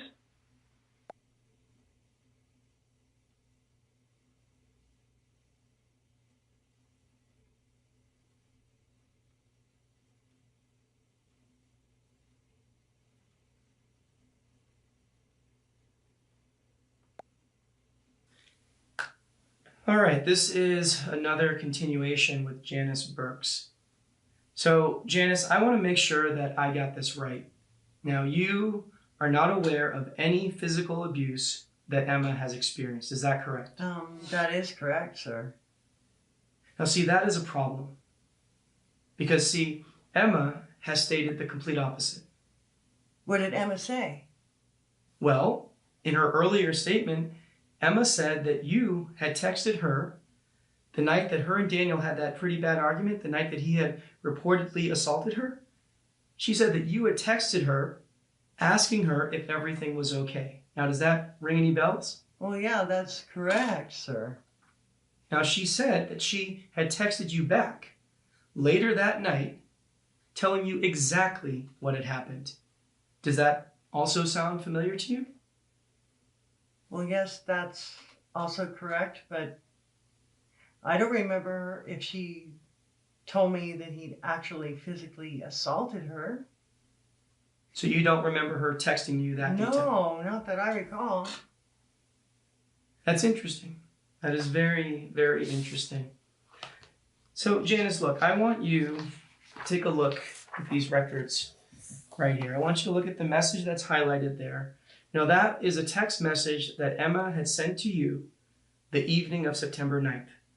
Now, she clearly texted, and I quote, "He threw me to the ground, hurt me pretty bad, at the hospital now." Now, there is no mixed messaging there. I find it very hard to believe that someone would forget such a major detail. Now, Janice, did you lie to me again? No, sir. I just didn't recall. You didn't recall? Okay, I may have misstated the facts. Janice, that is a very eloquent way of telling me that you lied. Now, Janice, why did you lie to me again? Why did I lie? Again, sir, look at the optics. Someone with my background is seen entering the house the same day that Daniel's body is found shot to death. You know why I lied. And don't take this personally, but I don't trust law enforcement. I know I'm an easy target. I'm just doing the best I can to stay out of prison, sir. Look, you want to know what the truth is? Yes, Janice, that is literally the only thing I want to know. Good. Because the truth is that none of us would be in this mess if law enforcement had actually done their job and protected Emma when she first reported the abuse. She did all she could. She went to the police. She told them everything that Daniel had done to her. She even had her daughter as a witness. That man should already be locked up. That man physically assaulted her, and you guys let him go on his merry way. That's not okay. You know it, and I know it, that that's not okay.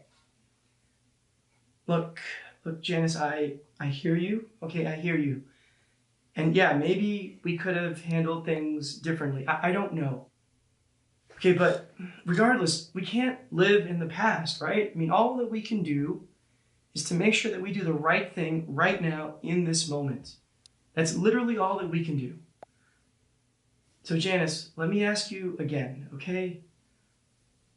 Were you aware that Daniel had physically assaulted Emma? Yes, sir, I was aware. And your only confirmation of this were the text messages between you and Emma, is that correct? That and the fact that she went to the hospital with a dislocated elbow. Not sure I'd need any more proof than that. But you didn't actually see Daniel physically assault her, correct? No? What kind of question is that? I mean, what man do you know is going to strike a woman in front of other people? Guys like that do their business behind closed doors. Trust me, I know. Fair enough. Now, I am curious, and Janice, please be honest. Do you think that Daniel deserved to be killed for his actions? No. Punished, yes, but not killed. Are we almost done, officer? For now. Yes, for now. Now, I do need to get some other people in here, and then we'll see how it goes from there. But yeah, Janice, you can step out of here for now, okay? Let's go.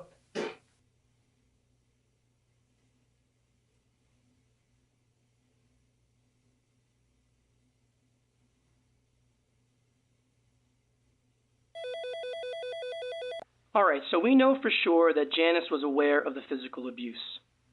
We know she was the first person seen on camera entering the house, and we know that she and Emma have a relationship in which both of them look out for one another. Now, what we don't know for sure is if Daniel was indeed already dead by the time she entered the house. And at this moment, there really is no way to prove or disprove Daniel's status at that time. It's clear that these people are still lying to us. There's still too many holes and things that just make no sense. All right, let's get Rebecca back in here for another round. I got a few more questions for her. Hang tight.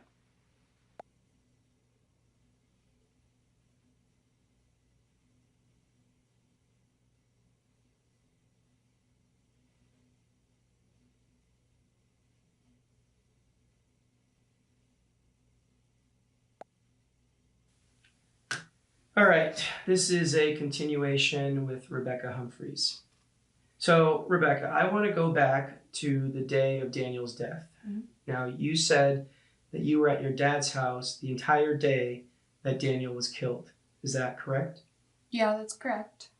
And the only thing to corroborate this are these text messages between you and a coworker in which you asked them to cover your shift for that day. Is that also correct? Yeah, that's also correct. So see, the problem here is that those text messages do not necessarily prove that you were at your dad's house that day. In fact, all they prove is that you didn't go to work that day. Now, as to your exact whereabouts on that day, well, that is yet to be proven, right? All I've got to go on is your words. Now, would you say that that is a fair assessment? Yeah, I guess. I can see where you're coming from. But at the same time, I don't really have any reason to lie either.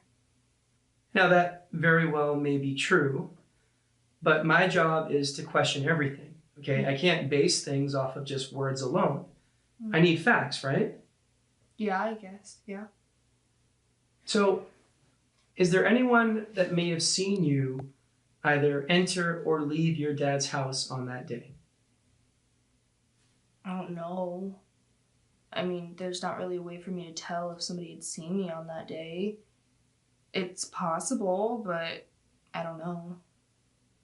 But your dad, he can account for your time later that day, right? In the evening? Yeah, he can. All right, so according to you, the only person who can account for your whereabouts on that day is your dad, but that's only in the evening. Is that correct? Mm-hmm. That is correct.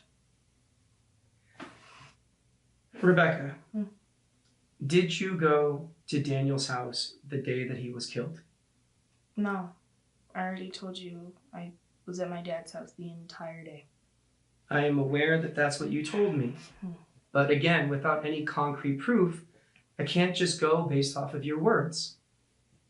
Do you have access to their security cam? Yes, we do. Okay, so is that not proof? The security cam has a sensor. Anytime anybody gets within a few feet of it, it triggers. So it's quite literally impossible to enter the house without being recorded. So are you able to check those recordings? Have you checked them? Yes, we have gone through all of those recordings, yeah. And did you see me enter the house? As a matter of fact, no, we did not. Well, then there you go. I don't know what more you want. But see, Rebecca, you didn't necessarily need to go through the front door. You could have gone through the rear door. Now, to my knowledge, the rear entrance does not have any sort of security cam of any kind. So, in theory, you, or anyone else for that matter, could have gone through there. Isn't that a possibility? No, actually it's not, no. The rear door is always kept locked, and on top of that, I don't have a house key. So whenever I need to enter the house, I use a spare key. And if I have to use the spare key, I have to go get it. In turn, I would trigger the security cam and I would be recorded. I'd be on those recordings. Now, in regards to these recordings, I did notice that you guys have a keypad on that front door. So you don't have a code for that either? No, that's been broken since I've moved in. All right, so since you don't have a key and that rear door is always kept locked and that keypad is broken, then there would have been no way for you to enter that house on that day. Is that what you're telling me? Not unless I use the spare key. All right, fair enough. Okay, Rebecca, we are going to take a short break. You just wait here, all right? And I'll be back in just a few. All right.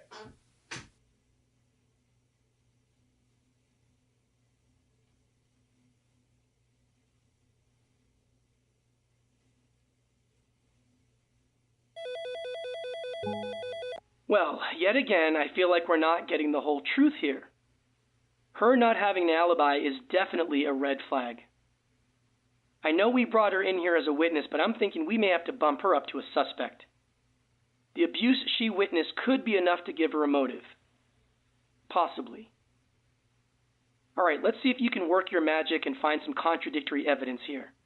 I want to squeeze every ounce of truth out of her. You give me a call when you got something solid. Talk soon.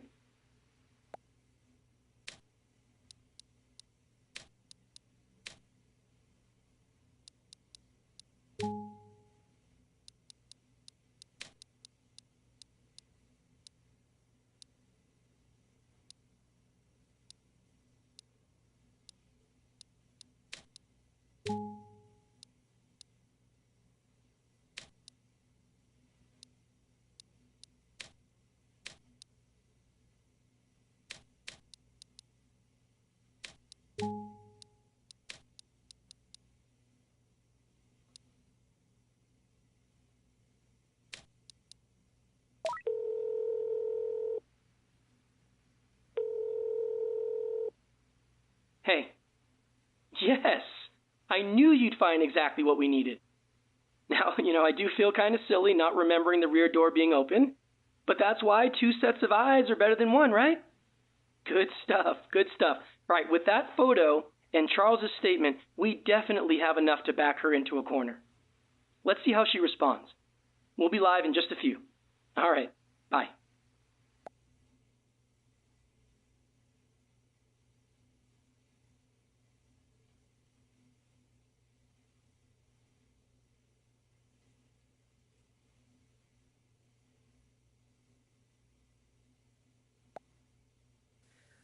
Okay, this is a continuation with Rebecca Humphreys. Now, Rebecca, I know we discussed you not having a way of entering that house without being seen, but I do want to revisit that rear door possibility. So let's hypothetically say that if someone were to leave the rear door open for some rare reason, then in theory, you could have entered through that rear door completely undetected, right? I guess in that very rare and specific scenario, it's possible. Sure. All right, now I want you to take a look at this photo right here. and you tell me, what is it that you notice? The rear door is left open? Is that what you want me to notice? Correct. Now, this photo was taken from the crime scene, which means that someone left that door open. So this very rare and specific scenario is actually a fact. Now, we found that rear door unlocked and ajar. Okay, so now with this knowledge, it is safe to say that you could have entered through that rear door completely undetected, right? I guess given what you've just shown me, yeah, sure, it's possible, but that's not what happened. I already told you I didn't go to the house that day, and I feel like I'm just repeating the same thing over and over. And why should I believe you? Look, am I a suspect here? Because you're treating me as if I actually had something to do with this. No, Rebecca, I am treating you like someone who may have something to hide, because you have indeed hidden information from me. In fact, I might go so far to say that you have straight up lied to me, Rebecca. What are you even talking about? Look, when I talked to your dad earlier today, he told me that you have your own set of keys to Daniel's house. But then you told me that you don't have keys to Daniel's house. So you see, either you or your dad is lying to me. Okay, yes, I do have keys to Daniel's house, but that doesn't mean that I was there. Now, why did you lie to me? All right? Lying to me is only going to make things worse, and you know that. I don't know. I guess I didn't want you to be suspicious of me. Well, that obviously did not work out too well for you, did it? No, it didn't. All right, so now knowing that you do actually have keys to the house, it is safe to say that you could have entered through that rear door whether it was left open or not. Is that correct? Yes, technically, that is correct. But look, I know that I lied to you about not having keys, but I swear I'm not lying about when I say that I didn't go to the house that day. All right, well, let's assume that you are telling the truth, okay, and that you did not go to the house that day. Can you think of any reason as to why that door would have been left open, especially when you said that the rear door is never left unlocked? So why is it that on this specific day, that door was left open?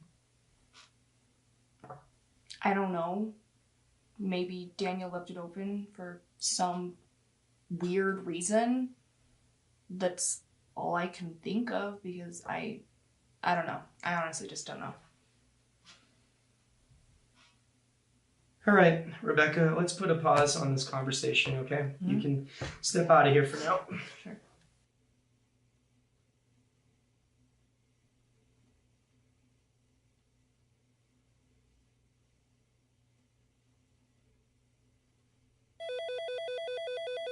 Hey, so you think she's telling the whole truth now?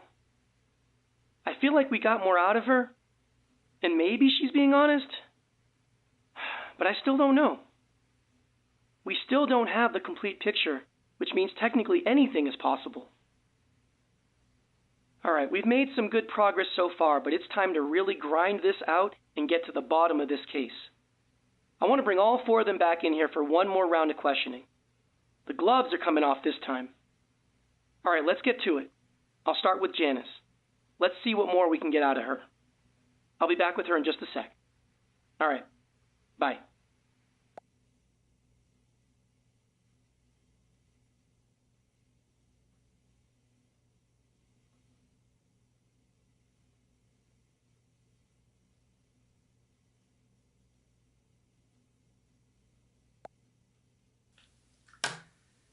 This is a continuation with Janice Burks.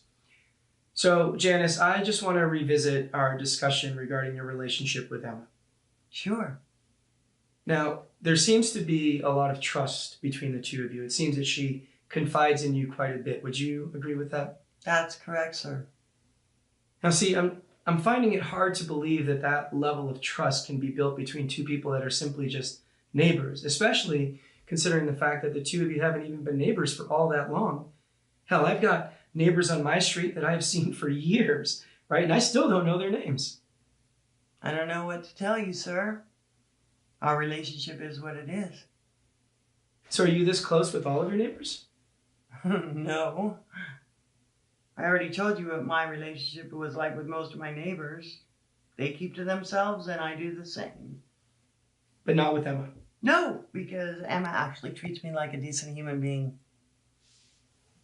So would you say that you're somewhat of a protector as it pertains to Emma? I mean, you did mention that you look out for her, right? Yes, I do look out for her, but I wouldn't go as far as saying I'm her protector. But yes, I do look out for her.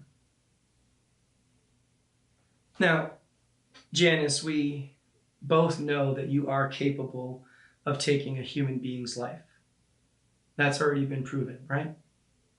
That was a really long time ago, sir. And you know why I did that, so don't you dare try to make it seem like I'm some sort of monster.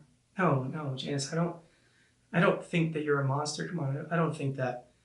But with your track record, your desire to look out for Emma, and your knowledge of the abuse that she experienced, I mean, one could easily say that you may have very well had a hand in this murder. This is bullshit. I knew you would use my past as some sort of justification for killing this man. I gave you the benefit of the doubt, but I guess it's my fault for being so damn stupid. Look, I had nothing to do with that man's death. Yes, I entered the house the day he died, but I told you the truth on that. I found him and he was already dead. So how do I know that you didn't kill him? Why should I believe someone that already has a proven track record for disregarding the law? Why should I believe you? Look, the truth is, his dead body wasn't the only thing I saw when I entered the house. What do you mean? When I first entered the house, I saw someone fleeing through the backyard. Wait, there was somebody else at the house? Yes, sir. All right, and then who was this person that you saw? I don't know. It happened so fast, I only caught a glimpse of them. Were you able to make out any sort of identification? Race, sex, body type, anything? Not really. The only thing I can really remember is that it seemed like it was a man. The build, the way they were running, it definitely seemed like it was a man. Okay, so you saw a male fleeing through the backyard. That is correct, sir. And that's the only thing that you know for sure? That's all I can remember, sir. All right, Janice, let's put a quick pause on this conversation. Sure. All right.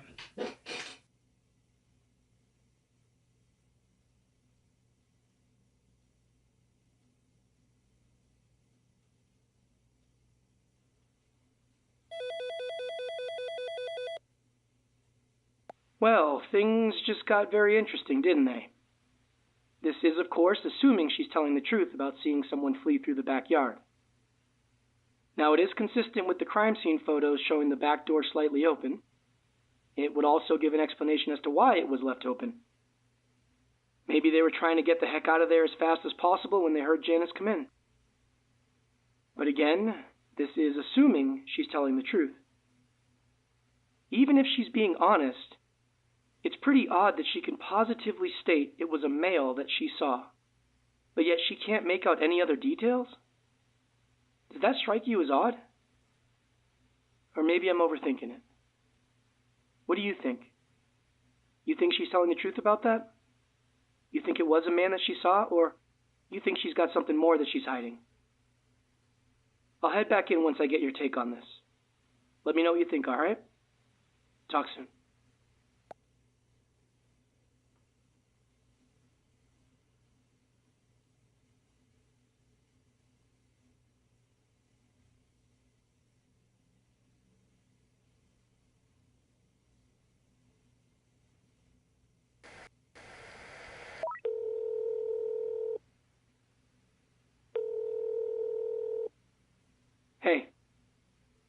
right, you think she's telling the truth?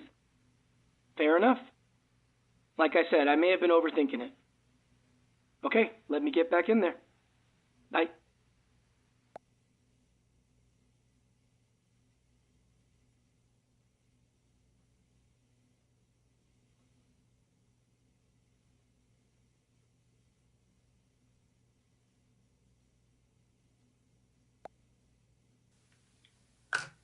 Okay, this is a continuation with Janice Burks. So Janice, you saw a man fleeing the house through the backyard when you had entered, correct? That is correct, sir. And you can't remember anything else about this person? Nothing at all? I was trying to remember more when you stepped out, but I really can't. That's all I've got. I'm sorry I can't recall more. No, that's all right. I mean, given the fact that we know it was a male, that at least gives us something to work with. So, are there any guys that you know that would have a reason to kill Daniel? Any guys that maybe he had some disagreements or fights with or anything like that? No, nothing at all. And what about Charles, Emma's ex? Do you think that he could possibly fit the description of the guy that you saw? Well, I never met him, so I guess it's possible. So why did you not disclose this information earlier, right? We had already talked about you obstructing the investigation, Janice. Well, look, I wasn't trying to get somebody else in trouble. I'm not the detective. Or when you guys were trying to make it seem like I had something to do with it, well, that's when I have to look after myself. And I know for sure I had nothing to do with it. And yes, for sure, there was someone fleeing that house. Whether or not they had something to do with it, well, that's for you guys to figure out. So that's it. No more hiding the truth. No more obstruction. No, sir, that is everything. All right. Well, in that case, Janice, is there anything else that you would like to add to your statement today? No, sir. All right. We're going to take a final break. Right, we're almost done today, okay? Yes, sir.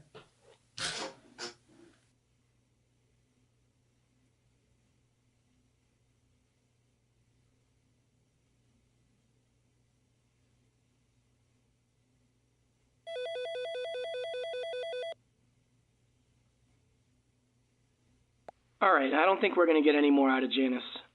We're going to have to take what we've got and put the pieces together ourselves. Let's keep moving forward, okay? Given this newfound information, I want to bring Rebecca back in here. I've got some new questions for her. Let's see what she has to say. Hang tight while I go get her. We'll be back up soon. All right, bye.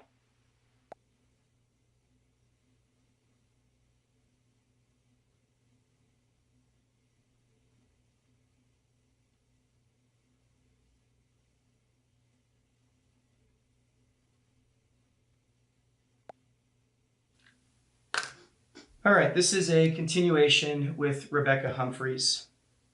Now, Rebecca, some new information has come up, so we do need to revisit a few items and see if we can get some answers.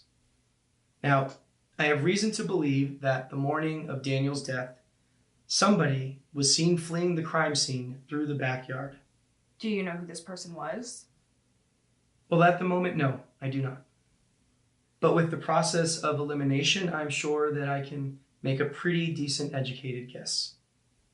So let's look at the facts, okay? Now, with the security cam footage that we currently have, we know that both your dad, as well as your neighbor Janice, were seen entering and leaving the house that morning through the front door. My dad and Janice? That is correct. They were both seen entering the house that morning. Now, does that surprise you? I mean, yeah, a little bit. Well, to be honest, it surprises me too, actually. So see, now this means that the only two people whose time we cannot account for at all are both you and your mom. And since we know that that rear door was left open, well, it does make sense that, someone fled in such a hurry that they just didn't have time to shut it. Now, this also means that if this person entered and left through the back, well, then there would be no record of them. So you see, someone who is smart, who knows the layout, also knows that that front door has that security camera, well, they would simply go through the back completely undetected. And since we know that both you and your mom have keys to the house, well, then it is possible that the person that was seen fleeing was one of you two. Now, here's my guess. My guess is that either one of you, you or your mom, opened up that back door with your key, you entered, killed Daniel, and then you get startled when you hear someone at that front door. You flee in such a hurry that you have no time to properly shut and lock that door. That's assuming if someone was actually seen fleeing. Have you ever considered that maybe the person who told you that is lying? Yes, of course, sure. But see, in this scenario, it does give us an answer as to why the crime scene was found in the state that it was. And if we go off of this scenario, well, then I would have to assume that either you or your mom killed Daniel. That's literally insane. That's ridiculous. Is it? Yeah, it is. So why don't you tell me? What do you think happened? Who was that person that was seen fleeing? But first of all, we don't even know if somebody was actually seen fleeing. And even if there was, it quite literally could have been anybody. Really? It could have been anybody? Yeah, really anybody. Look, what I don't think you know is that Daniel was a pretty big drinker. He would hit up the bars in town with his friends. And sometimes they would wind up back at the house late in the evening, and they would just drink until morning. I mean, hell, he would even bring strangers home. Literally guys that he had met at the bars that night. He loved to flash his cash around and just be the center of attention. So yeah, it really could have been anybody that killed Daniel and was seen fleeing. But that's if that's what really happened. And also, you're saying that because my mom and I have keys, then we're the ones who most likely entered through the back door? Have you ever considered that maybe Daniel or one of his friends left the back door open?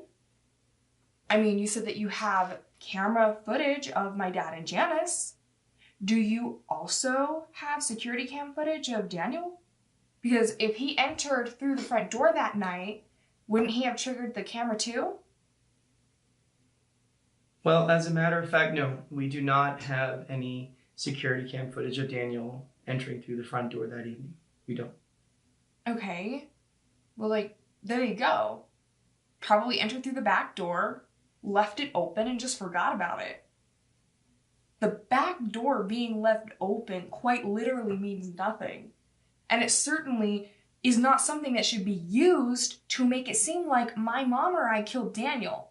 That doesn't make any sense. That's insane. Well, yeah, him going through the back is certainly possible. Okay, I can't argue with that. And to be honest, I was not aware of Daniel's drinking and social habits. Well, I mean, not many people were. He was really good at making it look like he was a good guy. So if I were to go around town and check out some of these bars and talk to the employees, they would be able to corroborate all of this, right? I mean, seeing as though you make it seem like it's a regular occurrence. I mean, yeah, of course. Well, that is interesting. It's very, very interesting. All right, let's let this stew for a bit. All right, we'll take a short break, okay? You hang here and I'll be back in just a few.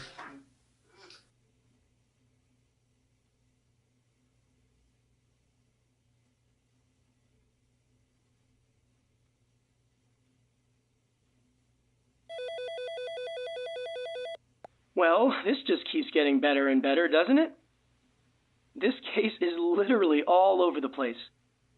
It's hard to gauge whether she's telling the truth or not.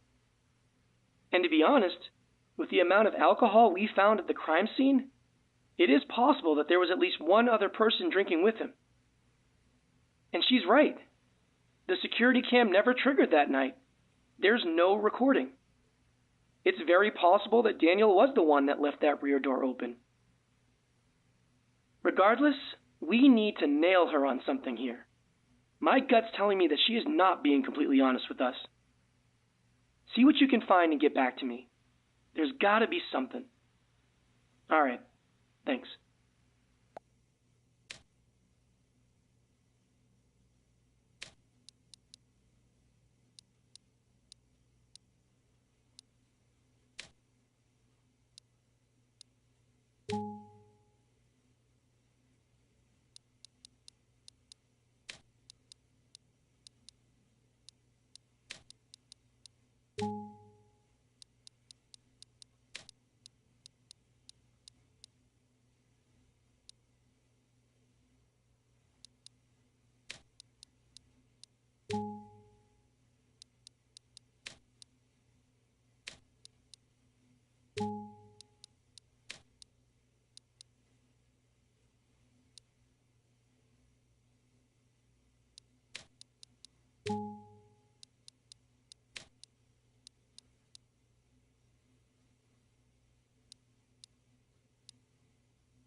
Hey. Yes, great catch, my friend, great catch. These statements definitely contradict and most likely debunk her whole story about his drinking, because either both Janice and Emma are lying, or only she is. The latter seems more likely. Let me get back in there and get some answers. Oh, good stuff. All right, talk soon. Bye.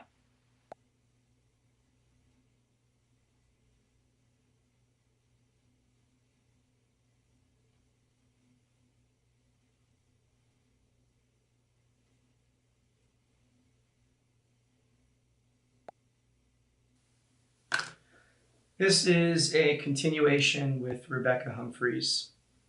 So, Rebecca, I want to explore your theory a bit more. Mm-hmm.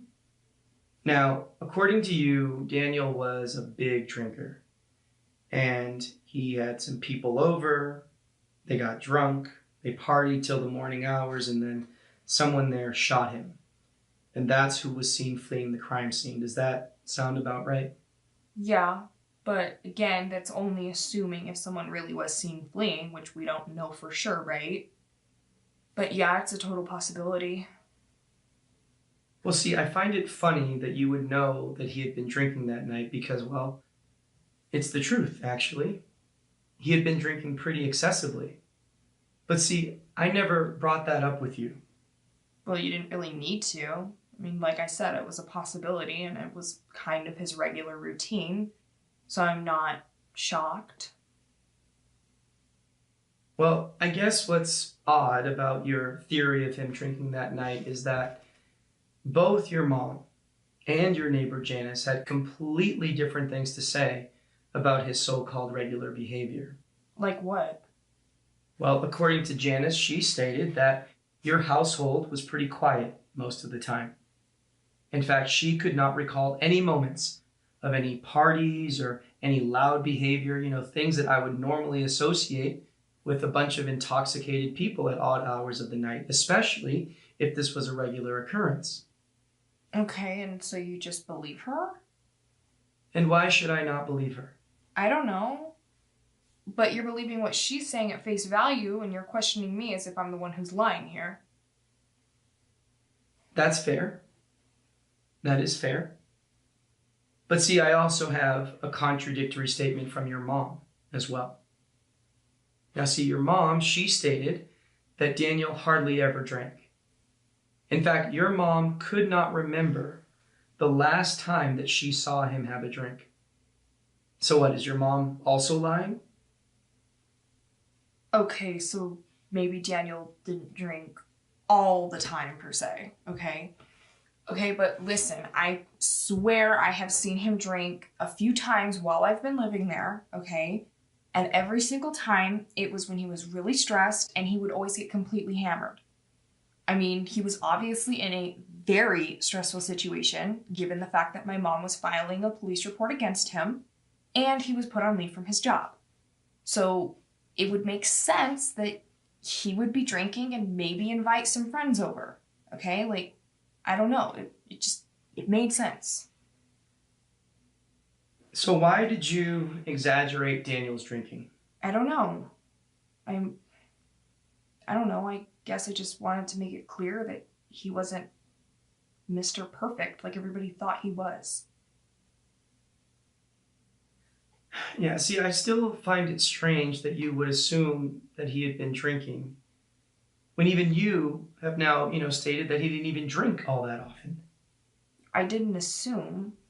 Like I said, it was a possibility. Given the situation, it made sense.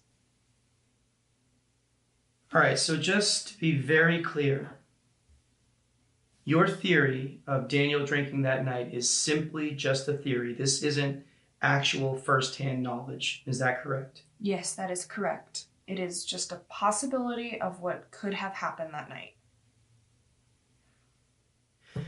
All right, well, I guess there isn't that much more to cover. So look, is there anything else that you need to tell me? Anything important you feel I should know? No, not that I can think of. You sure? Yes, I'm sure. All right, well, Rebecca, we are almost done for the day, okay? So I just need you to hang here at the station for a little while longer, all right? Mm-hmm. Sure. All right, we'll give you a break for now. Thank you.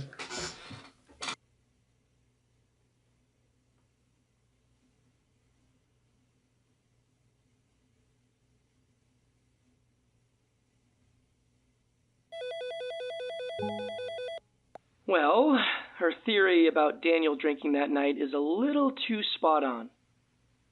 It doesn't necessarily mean she's lying, but I'm not sure we should take it at face value either. I think it's time we bring Emma back in here since she has no alibi for that morning either. We need to know if that person fleeing was her or not. Let me get her in here and see what I can do. Talk soon. Bye.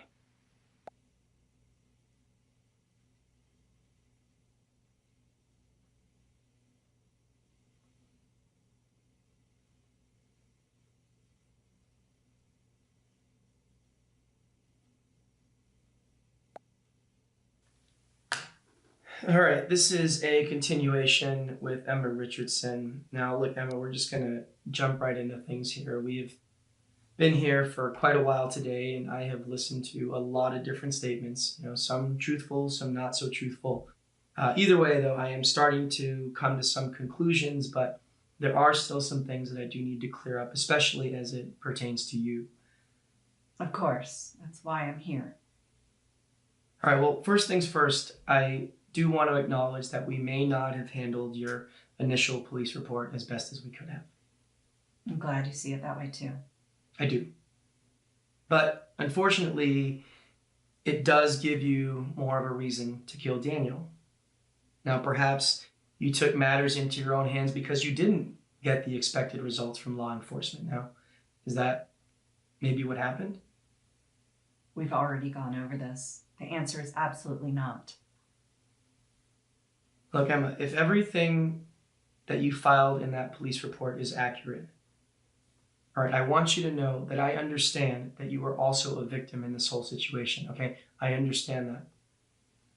But see, when I zoom out and I look at the bigger picture, I can't help but have my doubts that you weren't somehow involved.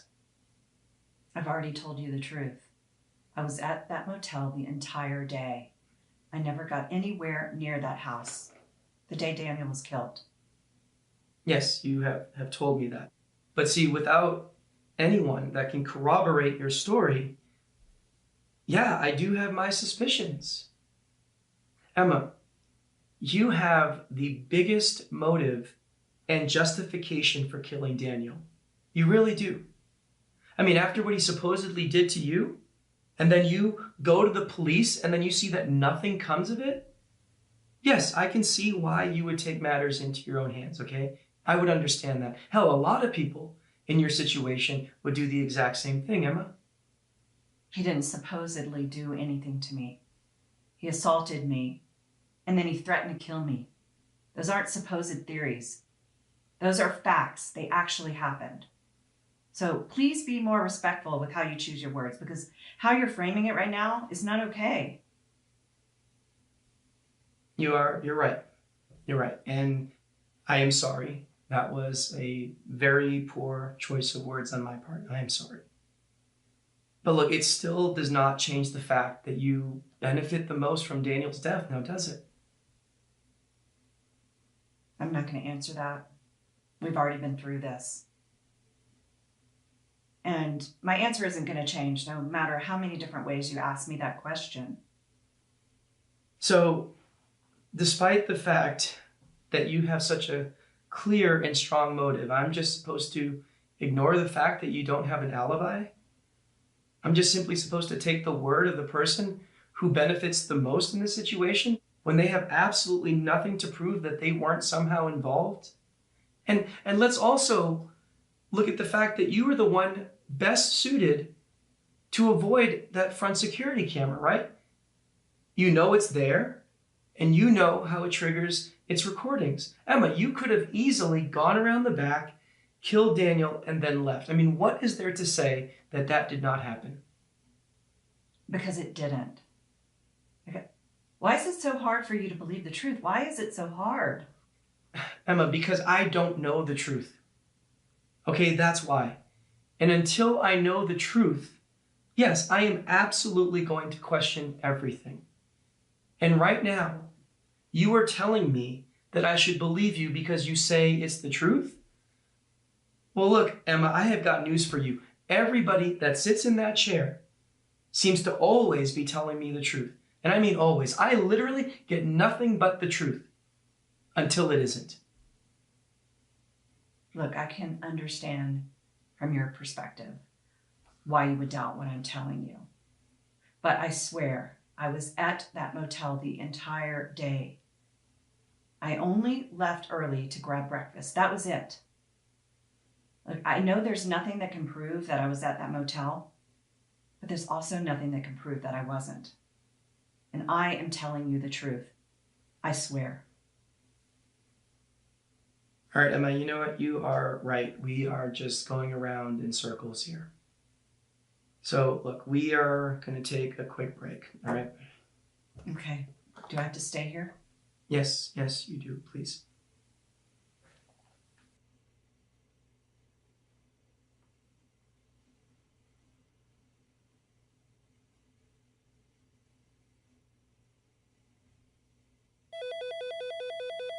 Well, I'm not too sure I made any progress just now. The main thing that we got to assess here is whether or not we think she's telling the truth about being at the motel that day. Because she's right. We have nothing to prove she was there or not. All we have is her word. This one's a pure judgment call, and honestly, I'm not sure. Once again, I'm going to trust you on this. Look things over and let me know what you think. But take your time and make sure you get this right. I have a feeling that moving forward, a lot is going to be based on how we play this. All right, call me when you made up your mind. Bye.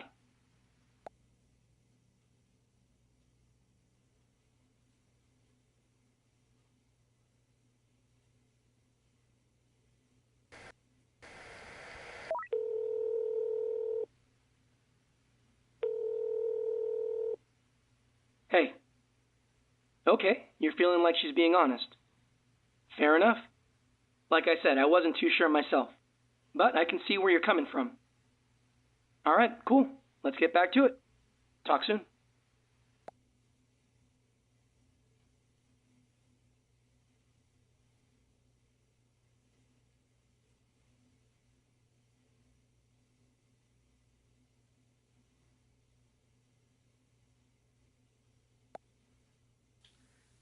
This is a continuation with Emma Richardson.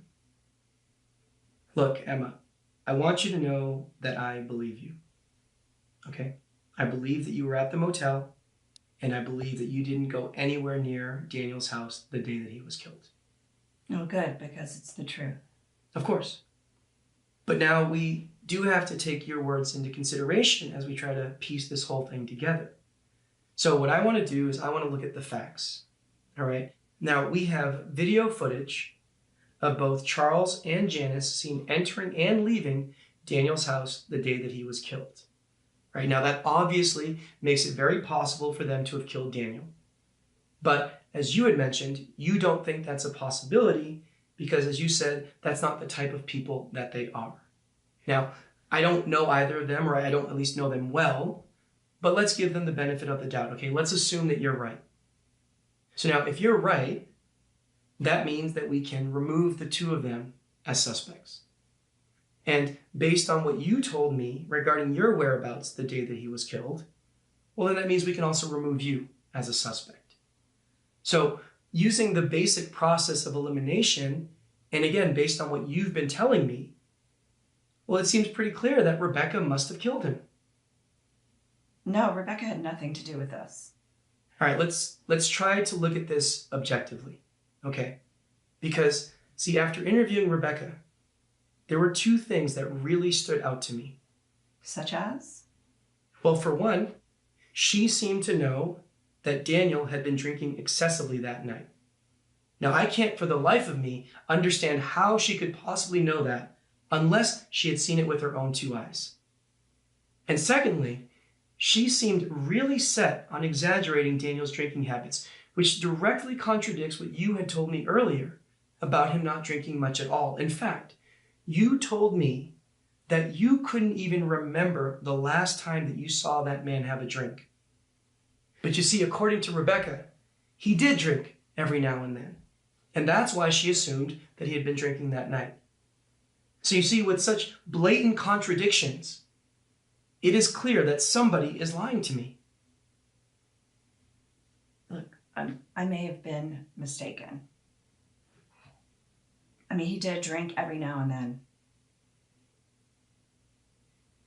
I mean, I shouldn't have said that he never drank because it wasn't actually the truth. So you lied to me. No, I was mistaken. Are you aware how stressful this is? Yes, Emma, of course I am. Then you should understand it's not easy to think clearly under these circumstances. Okay, so Rebecca is telling the truth. So he did drink every now and then? Is that what you are now saying? Yes, and sometimes it was quite excessively. It didn't happen often, but, he did drink on occasion. So what was his drink of choice? On these occasions that he decided to get his drink on. What is it that he would drink? I mean, he didn't have a favorite drink or anything like that. I mean, it was just whatever he felt like in the moment, I guess. All right, well, assuming that you were telling the truth, that still changes absolutely nothing regarding Rebecca, because she is the only person whose time is completely unaccounted for. And let me tell you, Janice had stated that when she entered the house that morning, she saw someone fleeing out the backyard. And you see, Rebecca, right, just like you, she knows that the front door has a security camera, and she also has access to the rear door. So you see, Emma, she could have planned this whole thing perfectly. But that's not what happened. I can assure you that's not what happened. You can assure me. Okay, well then, Emma, please, go ahead, assure me.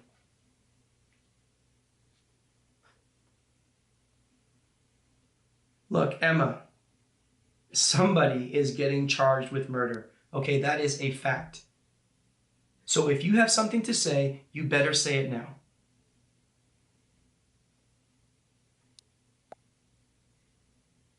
Emma, either you are lying to me, and you did go to the house that day, or Rebecca is lying to me, and she went to the house that day. Maybe neither of us is lying. So then who was seen fleeing out the back, huh? Who could that have been? I don't know. Maybe it wasn't either of us. Did you think about that? Emma, there is absolutely nothing that supports any other persons of interest besides you, Rebecca, Charles, and Janice. So yes, of course I have thought about that. And Emma, no, it doesn't add up. Look, I don't know what more you want me to say. I mean, it's like you're intentionally backing me into a corner. I'm done. I'm not going to answer any more of your questions. And now I'm requesting the opportunity to speak with an attorney, so I'm not going to answer any more of your questions. So now you want an attorney? Yes, I'm done. So that's it?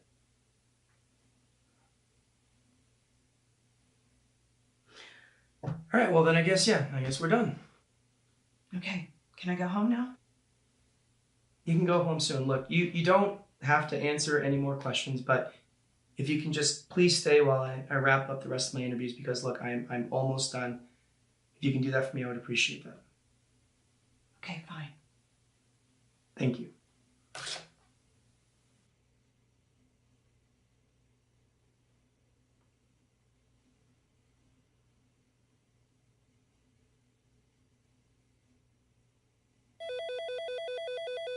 Well, shit. I guess that's all we're gonna get out of her, huh? I still don't think she's being completely honest with me. And did you see how she backpedaled on Daniel's drinking? As soon as we start to really get some pressure going, that's when she decides to lawyer up? Really? Well, I guess we're gonna have to take what we've gotten from her so far and go from there, huh? All right, look, let's get Charles back in here and hope he's still willing to talk. I need to know what he has to say about all this. Give me a sec while I go grab him. All right. Bye.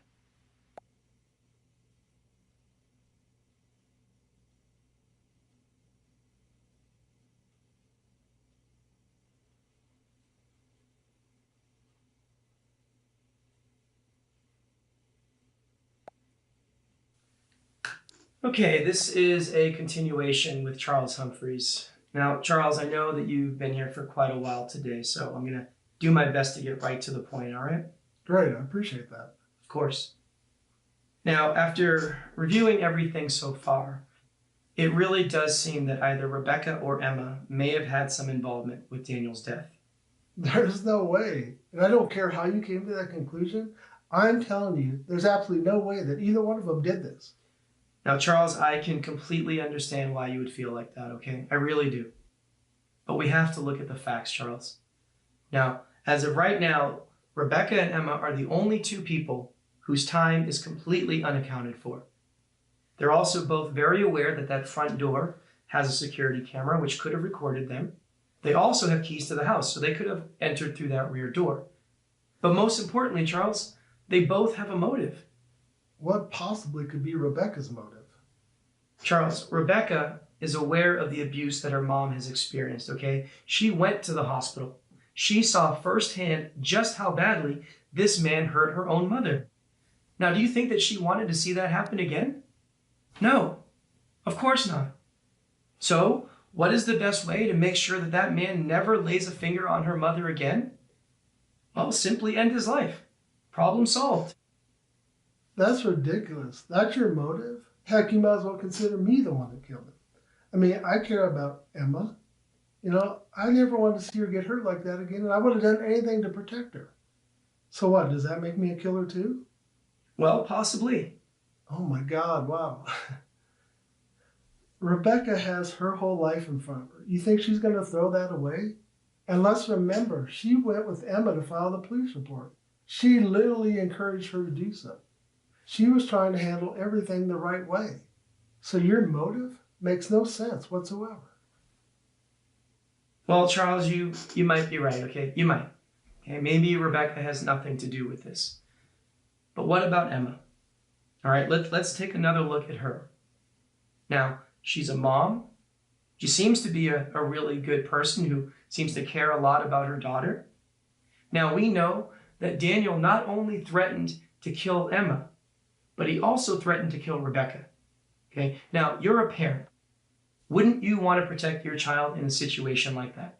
I mean, of course I would. I mean, she's my daughter too. So I'm in the same exact situation as Emma. But I'm not going to kill someone. Well, Charles, maybe, maybe not. Okay, but the difference between you and Emma is that at least your time is somewhat accounted for because we have you on video. But let's say that Emma did not kill Daniel. All right? Well, then we got to go back to Rebecca. And if Emma, or even you for that matter, knew that Rebecca had killed Daniel, well, wouldn't you do your absolute best to protect her? Wouldn't you lie and do everything that you could to cover it up? No, I wouldn't, and neither would Emma. Come on, Charles. I find that very hard to believe, man. Look, I mean, you spent time with both Rebecca and Emma today, asking them all sorts of questions. I mean, you're a detective. After spending all that time with them, do you think either one of them is capable of murder? I mean, do you believe that? Truthfully, Charles, I don't know. Well, regardless of what you think, the answer is no. It's a 100% no. Well, Charles, since you seem to be so adamant about it not being Rebecca or Emma, why don't you tell me, what do you think happened? I already told you what I think. Well, Charles, please, refresh my memory. I brought it up earlier today, and you seemed pretty dismissive of it then. But I still think this guy might have taken his own life. Maybe there is no actual murder. And you believe that? Yes, I do. I mean, he was under a lot of stress, and we know he wasn't the most mentally stable person. I mean, look what he did to Emma. Like, no sane person reacts that way. And Emma also told me he was put on leave by his firm. I mean, I'm pretty sure that whole job was his identity. That's got to be devastating. Maybe this was all too much for him to handle. And honestly, the more I think about it, the more I believe suicide is exactly what happened. Okay, Charles, fair enough. Now, another possibility, as much as I hate to say it, that Janice may have been involved. And why would you say that? Look, we both know about her past. I mean, she's already killed one guy that was an abuser. And I don't want to throw any suspicion her way, but I got to be honest. The few times that I did meet her, something seemed off. I mean, her attitude towards me seemed pretty off-putting, especially considering she hardly even knew me. I mean, it's like instinctually she had something against me because I'm a man. And I know that sounds crazy, but that's what it felt like.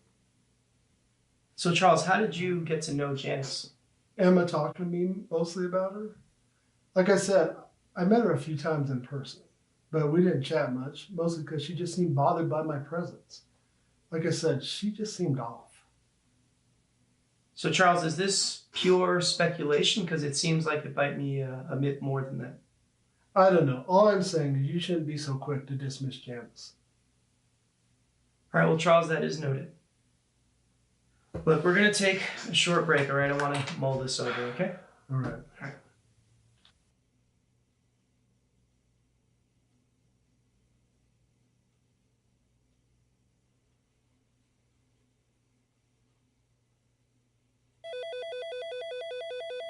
Okay, he's being real defensive of Rebecca and Emma.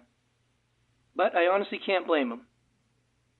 I do have to admit, I can't picture either Rebecca or Emma being capable of taking someone's life. But as I told him earlier, crazier things have happened for sure.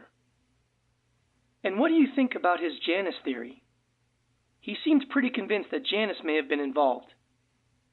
But why bring it up now? Is it to protect himself and his family?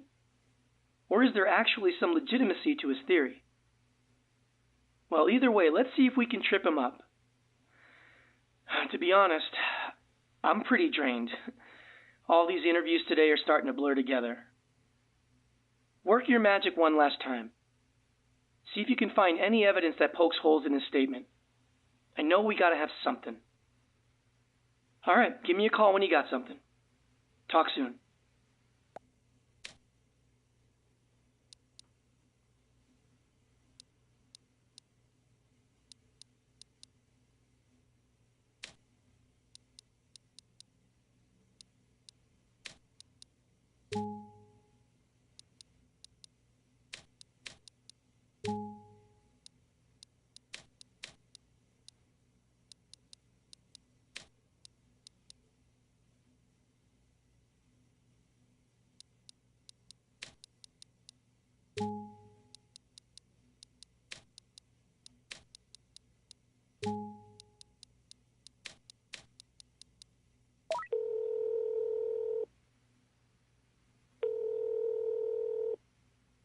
Hey. Well, shit. I feel like an idiot. Now that you point these things out, it's pretty obvious. I really can't believe I spaced on the autopsy report. Like I said, I'm pretty wiped. I'm definitely not at 100%. Good thing I got you working with me, though, right? Look, I know I've said this before, but I really do appreciate you. I mean that. You know, I gotta say, we're a pretty damn good team. All right, let me get back to it. Bye.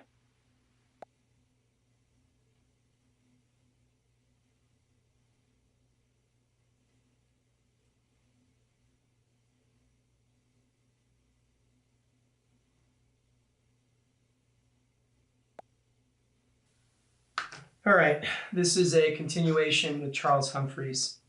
Now, Charles, I want to dig right back into this, all right? I want to go over a few things that you had stated earlier, okay? Sure. Now, I want to revisit this theory of a possible suicide. Now, that has been mentioned a few times today, and I'm realizing that I've only shared secondhand information. So, Charles, I want you to take a look at this, all right? Now, that is an official copy of the autopsy report. Now, I want you to look at the section labeled Final Diagnosis, right there. Now, you'll see there that it states that suicide is considered highly unlikely. Okay, so maybe it wasn't a suicide. I'm still not 100% convinced, though. Well, to be fair, Charles, you are not the person that needs to be convinced. Now, regardless, let's move on to your other theory, okay? And that being Janice and her possible involvement. Now, I have to admit, I did have some similar thoughts to you when I spoke with Janice earlier today. Now, I didn't get, any weird vibes or anything like that, but her past certainly does not do her any favors, especially in this situation. And then after hearing you mention the way that she acted when the two of you met, well, yeah, that did raise my suspicions a bit more. But see, Charles, there is a problem here. And that is? Well, see, according to Janice, the two of you never actually met. In fact, she claims that she doesn't know anything about you. And you believe her? Charles, I don't know what to believe, all right? But her statement does seem to contradict yours, so someone is lying to me. Now, she also stated that she saw someone flee the house through the back door at the exact same time that she entered the house. So she was the person that entered the house before me, and that's why the door was unlocked? That is correct. Well, who did she see? Well, see, that's the thing, all right? She wasn't able to make out who that person was, so unfortunately, that part is still a mystery. Now, Charles, there is one other thing to note here, all right? Somehow, Rebecca seemed to know that Daniel had been drinking very heavily that day, all right? Now, that is not typical behavior for Daniel, okay? At least based on what I've gathered so far. Now, she did say that this was just an assumption, all right? But I gotta say, that assumption was pretty damn accurate. I mean, hell, you were there, right? You saw all that booze. So, what do you think? Do you still believe in this Janice theory? Yes, I do. Even more so now. I think she played you big time. Really? And why would you say that?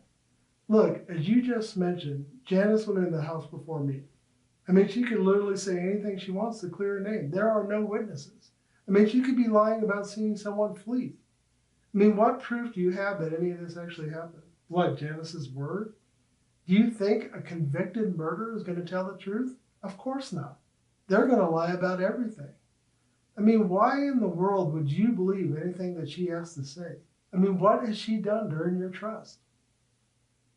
Well, honestly, nothing. But if she did kill Daniel, then why are her prints not on that gun?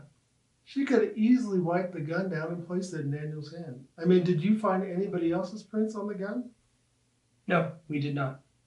Well, there you go.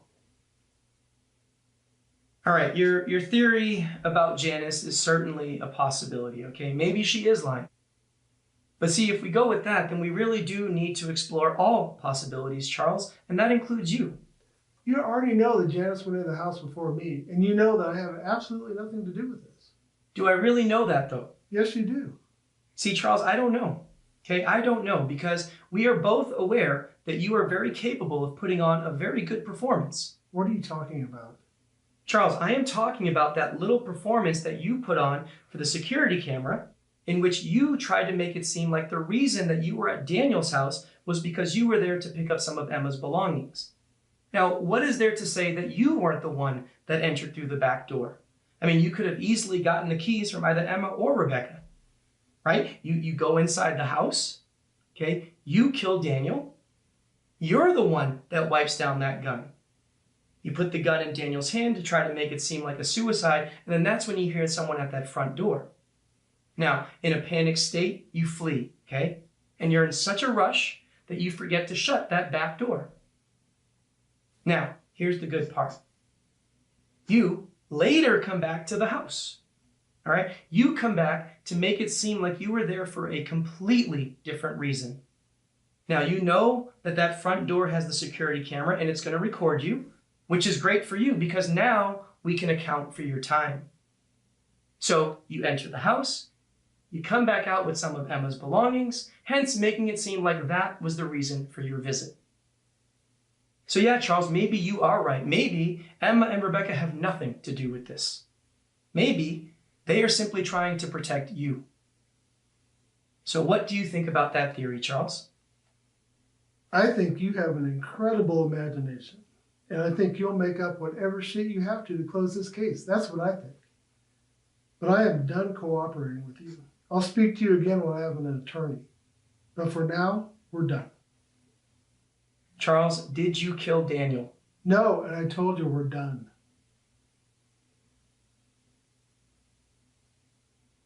All right. Well, look, Charles, you don't have to answer any more questions today, okay? But you do need to stay at the station for just a little while longer, right? Now, we are almost done, and then you can go home, all right? Whatever, that's fine. All right.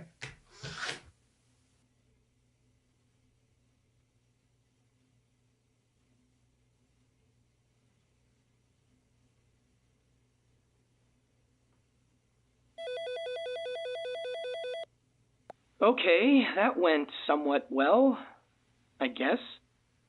But now we got both he and Emma wanting to lawyer up. I think we're at the end of our rope here. We need to make a decision. There is a lot to consider here. Many possibilities of what could have happened, but ultimately, there is only one chain of events that's correct. You've got plenty of evidence and footage to steer you in the right direction. I trust you to put the pieces together. But let's make sure we get this right. First, I want you to look things over carefully and let me know who you think committed this murder. Once we've nailed that down, we can discuss things further. All right. Take your time and get back to me. I'll talk to you soon. Bye.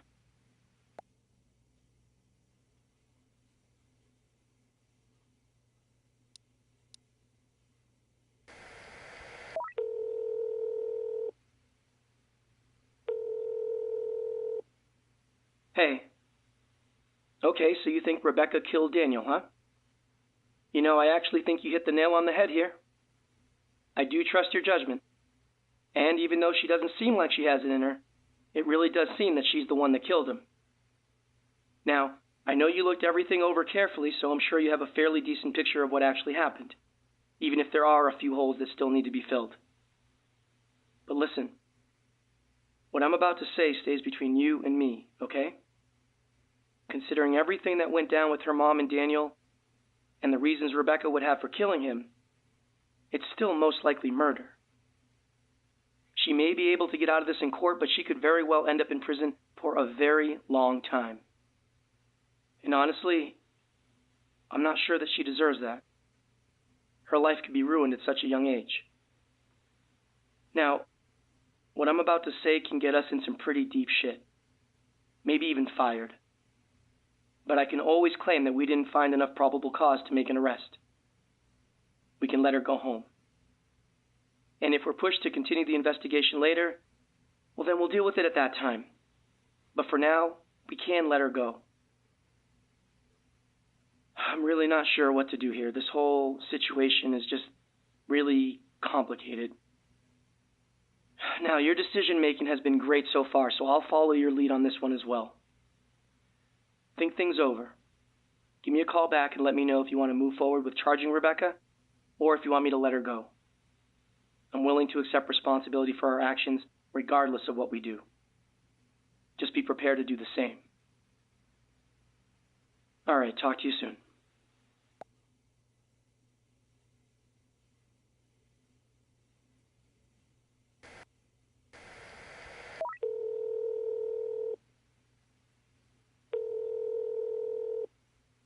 Hey. Okay, let's charge Rebecca. I'm with you. Like I said earlier, I think you hit the nail on the head here. All the evidence really does point to her. It's just unfortunate that she's gone and screwed up her life at such a young age. But I guess actions do have consequences, right? Look, I'm sure this was a hard decision to make. I respect your judgment. Sometimes we just gotta do what's right, no matter the circumstance. I get it. All right, let me grab Rebecca and formally charge her. I'll talk to you soon. Bye.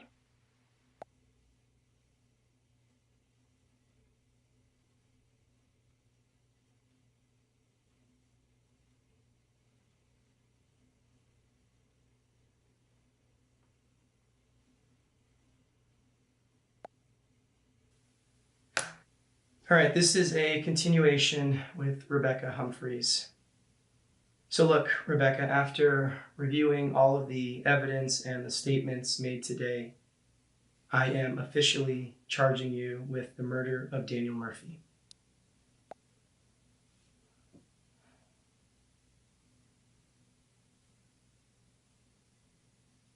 Now, Rebecca, did you hear what I just said to you? Yeah, I heard you. Yeah. So is there anything else that you would like to add to your statement today before we take you into custody? I didn't mean to kill him. I didn't mean to kill him. It was an accident. So Rebecca, I don't understand what do you mean by you didn't mean to kill him? Oh, come on, Rebecca, no more games, no more lies, all right? Just tell me exactly what happened, please. Okay.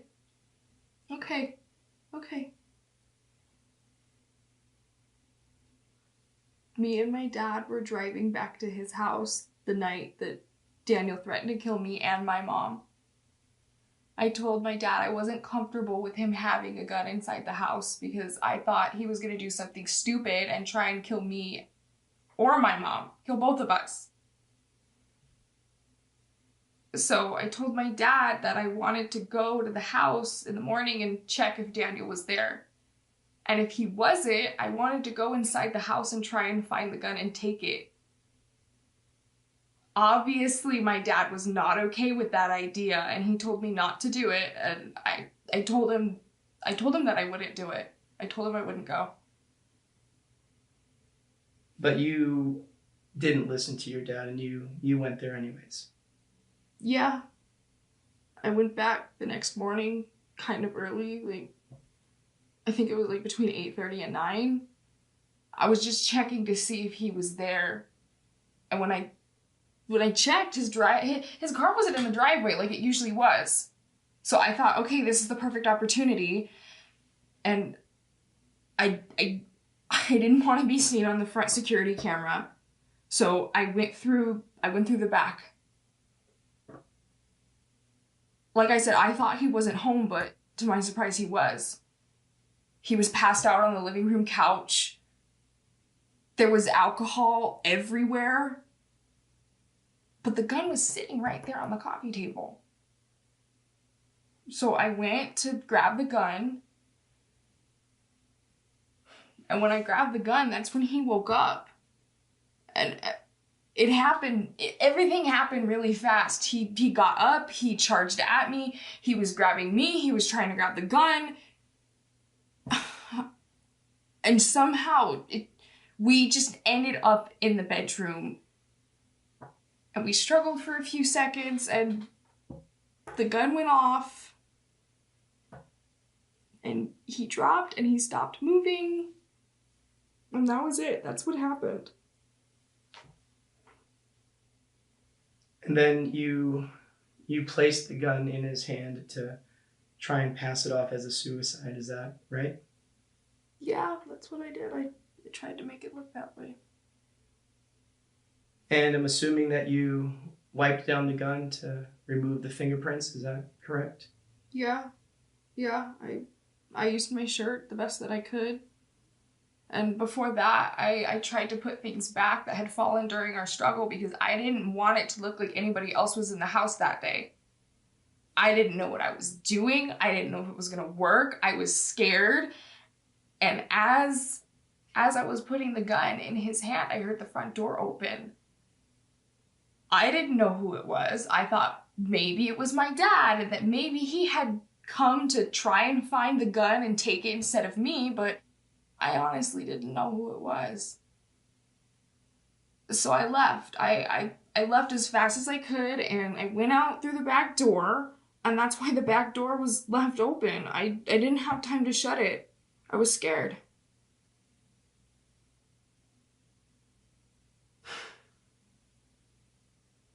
So did you tell your parents about all this?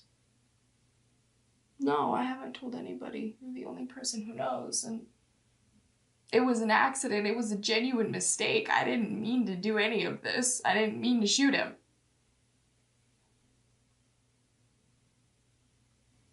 Well, look, I am sorry for everything that you had to go through, okay? I really am. Now, the unfortunate truth is that I do have a job that I have to do, okay? And that means that we do have to take you into custody. Now, you will be able to, explain all of this in court, and I do hope that things will actually, go your way. I do. All right, but for now, yeah, I need you to stand up, all right? I need you to stand up for me, okay? I need you to turn around, okay? I need you to put your hands directly behind your back, all right? You stay just like that, Rebecca.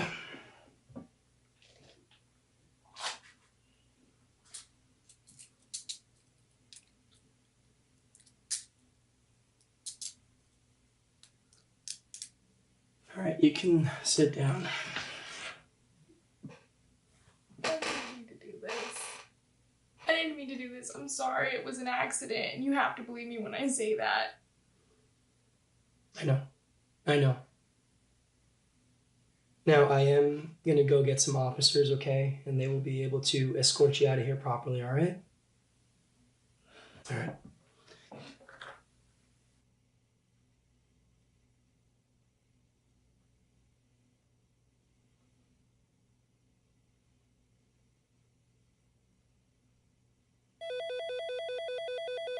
Well, it looks like we successfully solved this case, huh? Great job. All your hard work today really paid off. But wow, if she was telling the truth just now, then what happened to her is pretty screwed up, and sadly something she's going to have to live with for the rest of her life. But again, that's if she was actually telling the truth. Was it self-defense? I have no idea.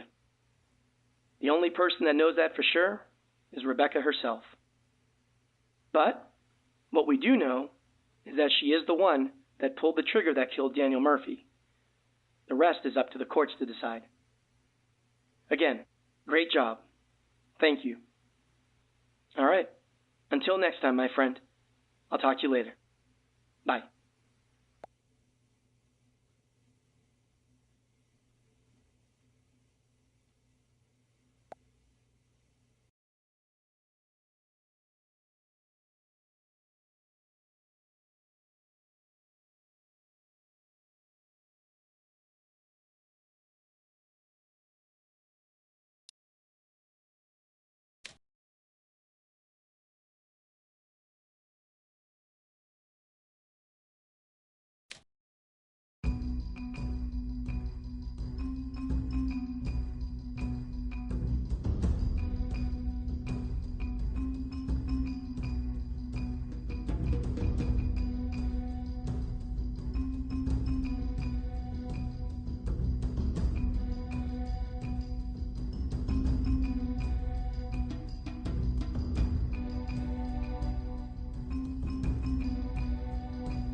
Thanks for watching, guys.